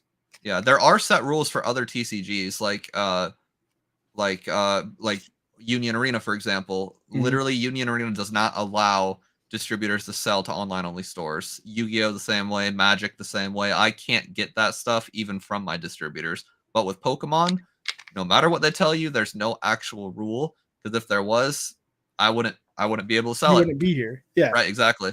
Yeah. Knox Play says, and they stack easy too. Oh, they're talking about the acrylic plastic thing. Yeah. Fanboy says, shout out Poke started my business through his videos. The amount of growth and success I've had in my first years, thanks to you. Hell yeah. Thanks, dude. I appreciate you. Hell yeah. That's always how is that feeling? Because I've only seen it like once or twice, or people like, hey, I started content because of you. Like, and that's awesome. Like, or I started podcasting because of you. Hey, that's all. I don't own that right. If you want to podcast, just invite me on. We'll talk. Like, yeah, I mean, for real. How does that feel seeing? Because you said it earlier, you don't see them as competition. It's more like let's build each other up. Because if you can sell more, that means I could sell more. Yeah. How do you take that in as someone coming up like, hey, Fanboy is the perfect example. Thanks to you, I have a successful business. And my numbers have grown exponentially. How does that feel? It's the craziest feeling. I really got a taste of it when I went to one of the Collecticons, and some dude came up. It's not Nacho Gaming or Nacho TCG. He came up with a PSA 10 Leon Charizard card, and he's like, dude, I built my business because of your content. This is a gift. It was like $400. And I'm like, oh shit. Yeah. And then like 6 other people at booths all like were like, yo, I started because of you. It was the wildest feeling. And that was when I was super small. I had like 2,000 subs, like compared to now. Yeah. And then now that we have like a bigger audience, it'll be 5 emails or DMs every week or so of people saying that. And it's a crazy good feeling. I mean, it's like extremely humbling and flattering. And there's some people that quit their full-time job and they do this full time. That's what you did. That's insane. Yeah, like the fact that that I was even a part of that, it's a good feeling. It's wild. Yeah. That brings up a great question that I just thought of because I'm a smart person. My mind goes like that. You did a podcast interview style conversation with Goat Breakers. Yeah. And we were taught, and you guys had a great, it's one of my favorite conversations that I've seen in a long time. If you guys have the time, go check out Goat Breakers and that video he did with Brian. It's amazing. But you guys talked about how both of your wives still work and still had full-time jobs when you guys started these passion projects. Like what's she doing? Is she still working full-time, or is she on board with you 100%? Like, this is what's best for the family, or how's that dynamic going now? It's good. She loves teaching. She's wanted to be a teacher since she was like in kindergarten. So like she teaches because she likes it, you know. Every year she'll complain about some, you know, kid or parent or something. I'll be like, oh, quit your job, come work for me. It'll be chill. Come work for me. But like we'd probably make more if she quit teaching and worked for me, because she's extremely talented at business. Actually, she's a really good marketer, has really good ideas. And if I doubled my input, we'd have triple the output. but she loves teaching, so she's not gonna quit. And you know, we got like she has got really good insurance. Her district has like great insurance, so you know when we do have a kid that needs insurance one day, that'll be helpful. But yeah, I think Tim might have been the same way. I think his wife does her own thing too. Yeah, it looks like it, at least, because I think I she's think still doing so. her photography stuff on the side for her own. Yeah, she does like Yeah. media stuff. Yeah. So I you know, think if they she both wanted to try quit, before this. great. If not, like whatever, you Yeah. know. I mean, watching like Tim and his wife, they're really cool to see work together at photo shoots and stuff for Collecticon. Yeah. It's really awesome to see them work together. I love my wife, but I don't think I have that kind of patience to do it with. So we went when I got out of the Navy. I was going to go back to school, and she was like, you know what, I'll go back to school too. I got like, because she was a stay-at-home mom for the whole time I was in the Navy, so she has a very large gap of no work history. So she's like, I'm going to go back to school. I'm like, okay, so am I, because I don't know what I want to do when I grow up. And I went to my first couple classes with civilians, and when I tell you, I almost got into 3 separate fights because of fucking kids not knowing how to talk to adults and people, like, and it's not even authority problem. It's just like, they're your professors. They're grown ass adults. You don't talk to them like they're your bros unless you grow that rapport. So I was like, I need to calm down. I'm gonna go fucking kill somebody. I'm gonna fight. Like it was one of those problems. So I texted I was like, oh, my wife's here. She can make me feel better. And I was like, oh, she's in a class right now. So I just dropped in on her class because it was the first week still. So if for the younger audience, you can drop in on classes on the first week of college, so you can add them if the class isn't full. So that's what I did, and it was a physical science class, because she went to go back to school to get her state certification to be a personal trainer. Oh, cool. Okay. Because when I got out of the military, I gained a lot of weight, and she wanted to help me. She wanted to get me back into shape. My knees, don't get me wrong, my knees and my shins are still fucked up, but she wanted to get me some stuff to help me not need a wheelchair by the time I'm 40, or a cane by the time I'm 40. And I just had a lot of fun. Just listening to the class. It was maybe it's because it wasn't general ed classes. It was people who had a designated goal, and that's what that class was for.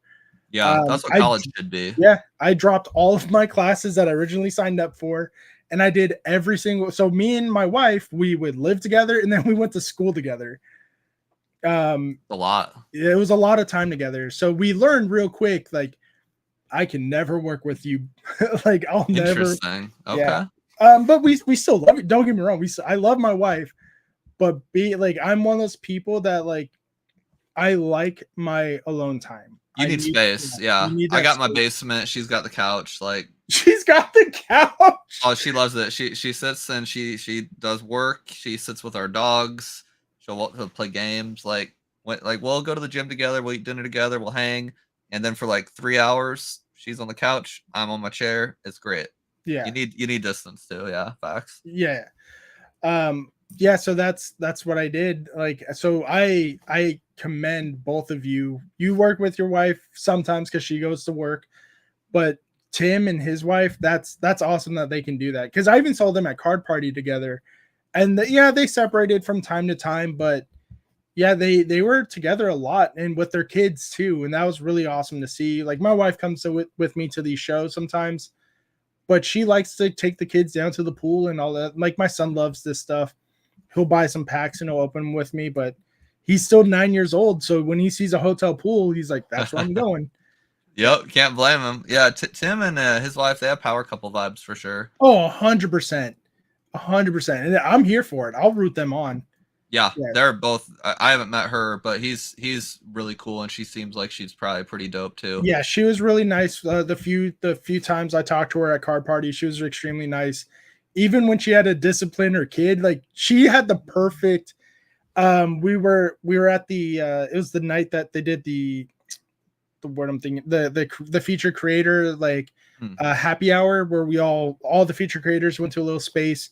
we had well, I didn't have any drinks, but people were, like, you get a free drink or two.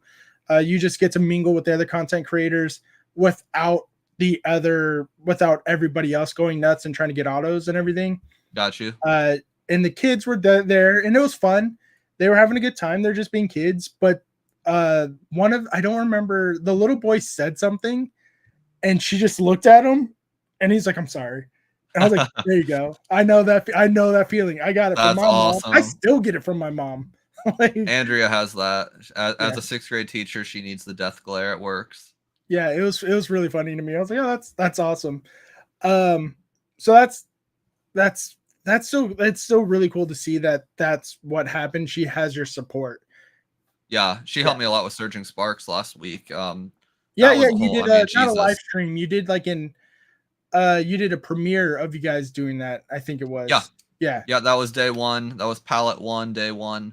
And I had her and then her little brother, Jake, my brother-in-law. We worked together a lot. I needed those two really badly. That release sucked. So very helpful. We're in a boom again. And Yeah. yeah. If people don't want to see it, but we are. Fanboy says, Pogani, what's your thoughts on limited availability of Surging Sparks? Short printed or distributors holding on to charge more later? You know, I don't know if this is a hot take or not, but the whole short printed thing, I've talked about it before. I don't understand the term, because to me, if something's short, tall, big, small, fat, skinny, there needs to be a default first, right? Otherwise, Right. there's no words to compare the two. So I don't know how anyone, you or me or this person, you know, we're all nobodies. I don't know how we can determine what's big or small if we have no default. We don't have the numbers of what they print. So like, Right. it seems like, for me, it's such an arbitrary term. Short print, I mean, if you mean, is it short printed as in there's not enough printed for the amount of people that want it? Obviously, the demand is super high. Mhm. But when I hear short printed on YouTube, I interpret that as, oh, they made less. And I think that just sounds silly.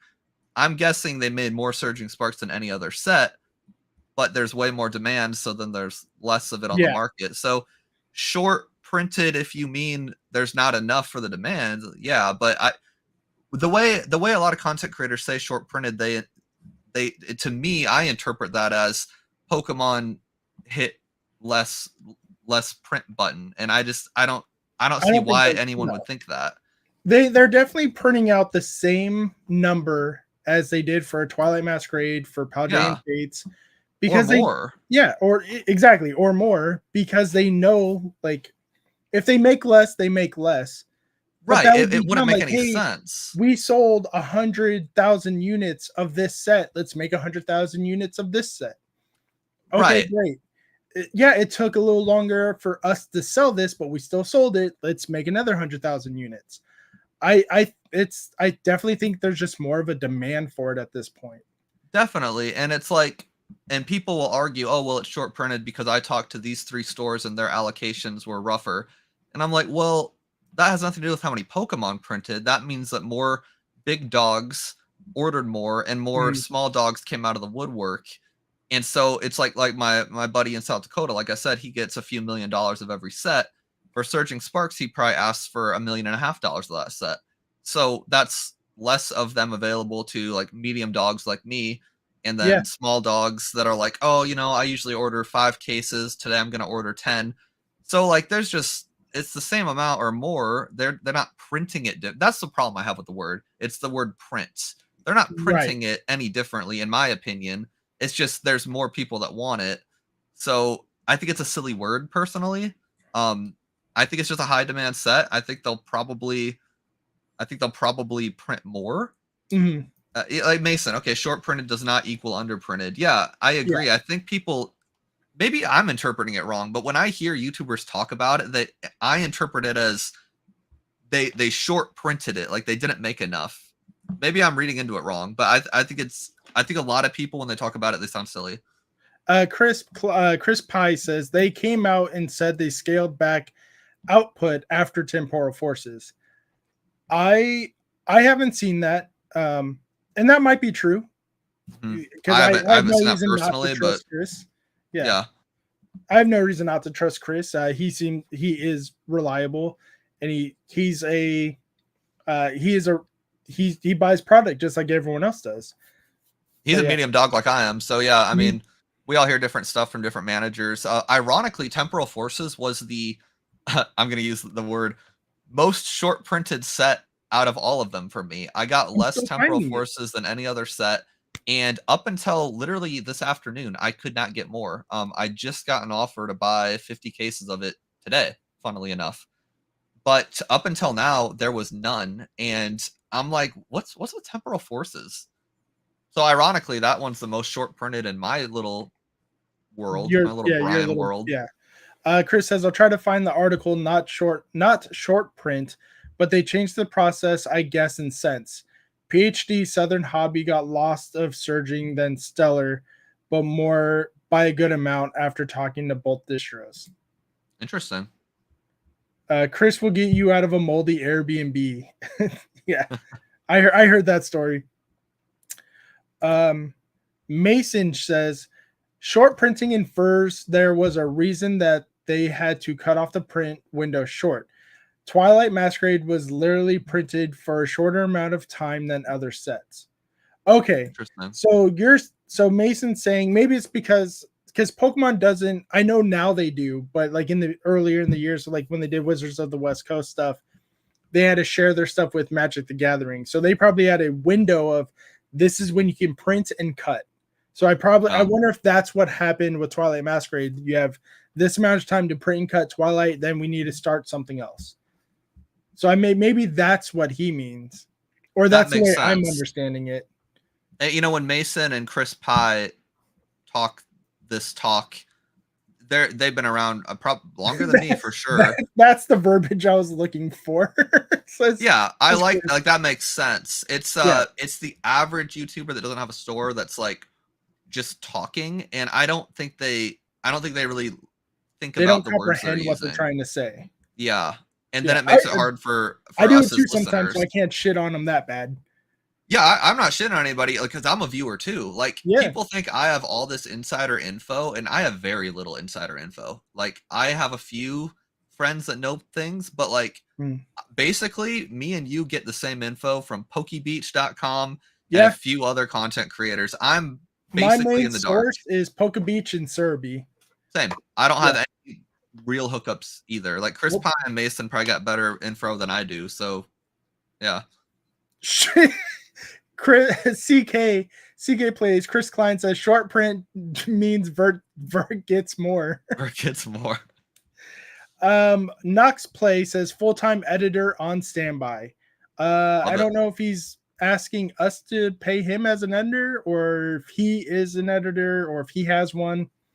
I need more clarification, Knox. Are you applying to be an editor for one of us? Sounds like a little sales pitch. Yeah, sales pitch. Yeah. But he does have a question for Pokeani.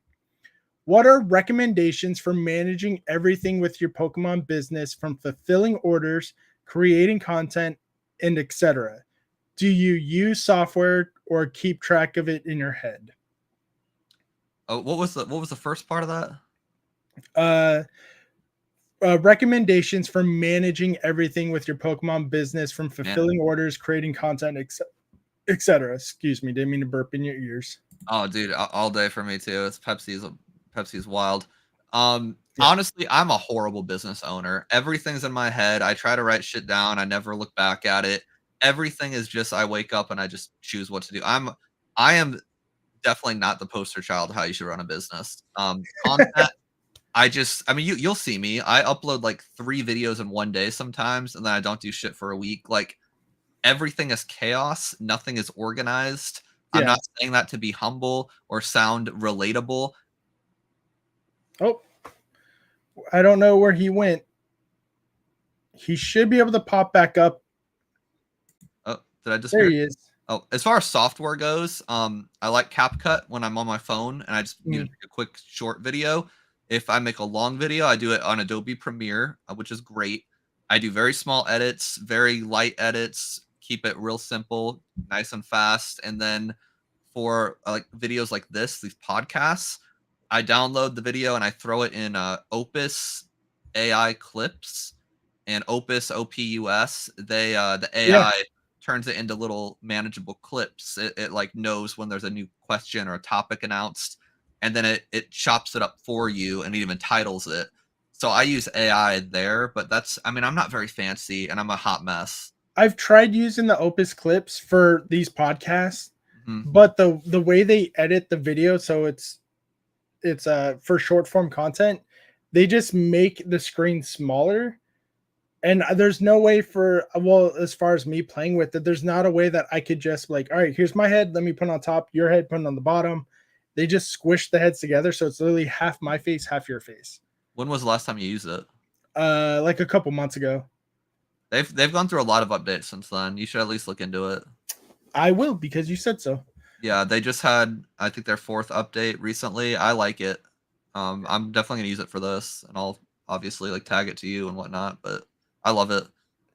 Yeah. Chris says I'm the smallest fry out here, which we both know that's not true because we've both met Shiny Vert, and he knows Shiny Vert. He lives down the street from him. You're not the smallest fry in the kitchen, man. Knox plays time management has been a time killer for me.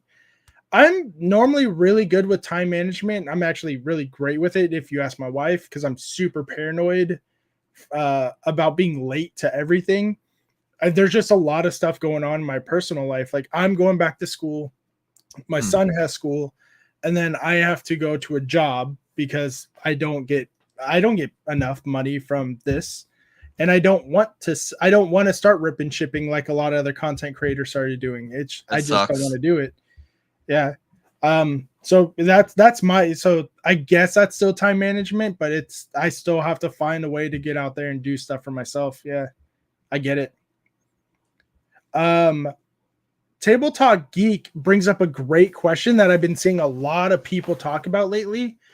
And it is, what's your take on Pokemon doing serial cards? Okay. Yeah. I don't think it'll happen, honestly. I think I'm like supposed to act like it will, but Pokemon's not that company. They're not that guy. They're not him, as the kids say. I think there's a 0% chance that'll ever happen. It'd be dope, but it won't happen.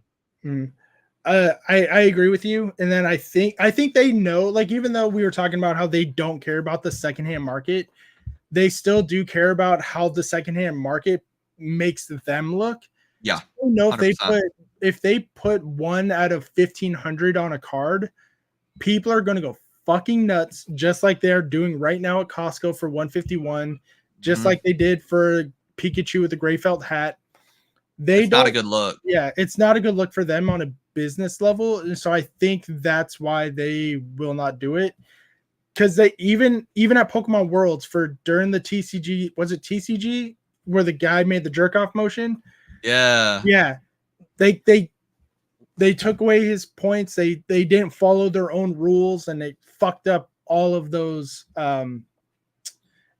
Whatever makes them look. They're very much like Disney. They're very protective of their IP.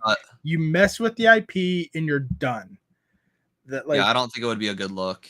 No, I don't think so either. Their target demo is not me and you or half the people in this chat. Their target demo is like kids and just average consumers. Like they're not really thinking about us. They're not thinking about like the 36-year-old collectors who are trying to retire on this shit instead of a 401k. Like they know we exist, but we're such a tiny, teeny weeny demographic. It's not appropriate. They wouldn't do it. No. Rico's TCG says that's the military mind of yours. It's not. Being late has that's been me my whole life. Like I don't like being late. I'm with you there. That's the only organizational skill I have, is being on time. Yeah, I am very much like, even if I have to go to an event I don't want to be to, I will still be an hour early because I get to leave early. But also, I get to leave early. Plus, it looks better on you as a person, as a professional at the end of the day. Yeah, true, very true. Pokego says, I don't think it's needed personally, talking about the serial cards. Knox Play says, leave the serial cards with Magic the Gathering. Dude, Cocoa Puffs, ho-oh though, that'd be fire. He's talking about actual breakfast cereal. That'd be good. I'm not gonna lie, that'd be interesting. That'd be fire. The trophy championship cards are enough of a serialized number for them. I can agree with that because it's only going to be player champion 1 or first place, second place, third place, and that's it. And that makes sense though because they're tournament played cards. Yeah, I agree. Good way to put it. SDC says, "Love you both. Aloha, SDC. How you doing, man? I'm sorry I missed you when you were in town. He was in town recently. He lives. I miss him. Can't see them all. No. Nope. Don't forget, guys, if you guys want to ask us any questions, go on the Q&A side, and we will ask them as soon as we can. But I will give you the warning. It's not going to be a whole lot of time left. Is there any questions that you have for the chat? Powder Love. I love Powder. Powder's one of my friends. It's a cool shirt. It's comfortable. It's really comfortable. I like his stuff. Is there any questions that you have for the chat that maybe something that you can learn for yourself that you want that can improve your store? Oh God, that's such a good question. Thank you. That's one of those like, what's a question I can ask him? So actually, I don't write down shit for these podcasts. I let you dictate how the conversation goes, and I'll think of questions on the fly, or chat gets involved. It's the Joe Rogan policy where you just conversate. It's so much easier. Yeah. You get better content out of it too. Normally, my main question to the audience regards my website and how shitty it is because, like, I don't know how to make a website and I know there's improvements, but I'm not going to ask any of those questions because I'm going to get like I got this developer thing and Wix hooked me up with this like professional team and they're going to build my website from ground up. So if you guys complain about my site and how crappy it is, that's getting fixed. So that's my main question I ask people. So they're building it from the ground up and that'll be January. So they're going to redo all of this in January? Like they're building it like Wix and Shopify, it's a click and drag system. It's pretty bare bones. Wix partnered with some bougie like web dev team and it's like $50,000 of web development and it's like a 6-month contract. And so they're doing it for me for free. And so like everything's going to be like a real store. Like these people work with like Coach purses and like Ralph Lauren, gotcha. like real stores. It's so that's usually my main question to people. I'm trying to think what else. But at the moment you don't have it. You don't need to ask that because it's going to be worked on right now. Yeah, it's currently getting worked on. I guess Chris, you know what? Plasma freeze for you. I have a good question. So Drip, the streaming platform that I'm contracted with, they asked me what I want for the next giveaway. We did like a big mystery box giveaway last month. And so I said a lot of people, funnily enough, are really into like black and white right now. But if anyone else has like something cool, like last giveaway, our like grand prize was a Japanese vintage pack. But if anyone has anything like cool that we should look into that's like, black and white, something cool and expensive, let me know what you want to see in that giveaway and I'll try to finagle that with Drip. They've been pretty generous to me. Let's look that up together. They pitched 151 packs of 151 for free. Like that'd be a cool one. That would be actually really fun, I think. Yeah, so that's what the manager at Drip pitched me, and I was like, yeah, that sounds dope. But yeah, if anyone has any other ideas, I'll see what they can do for us. Art, gold, silver, and platinum. Dragon Vault would be cool, but it's such a small set. There's only 20 cards in, or 21 cards. Because I think that's one of those. It's a special set. I'm gonna take a picture of the chat and send this to Drip. Because I mean, like, give me free stuff to give to you guys. I might as well like take your votes. Which I know there's a set that has the shiny Rayquaza. It's a dragon. It's one of the first couple ones, isn't it? I was kind of away from Pokemon in Black White. I got too cool for it then. Dragons Exalted. Look up that one. Oh, I had that. I had a box of Dragons Exalted back in my Rip and Ship days. That was a fun one. Yeah. It got expensive too. Because they have this card. And if you can pull this card for a community member, I would have, I'd put out. It's not the most expensive card out there, but it's one of my favorite cards for That's cool. It's not called Shining. It's not a shiny, whatever. It's just a really cool card. Yeah, that's dope. Yeah. Dragons Exalted is where that set's from. Yeah, we opened up Dragons Exalted and Ancient Origins.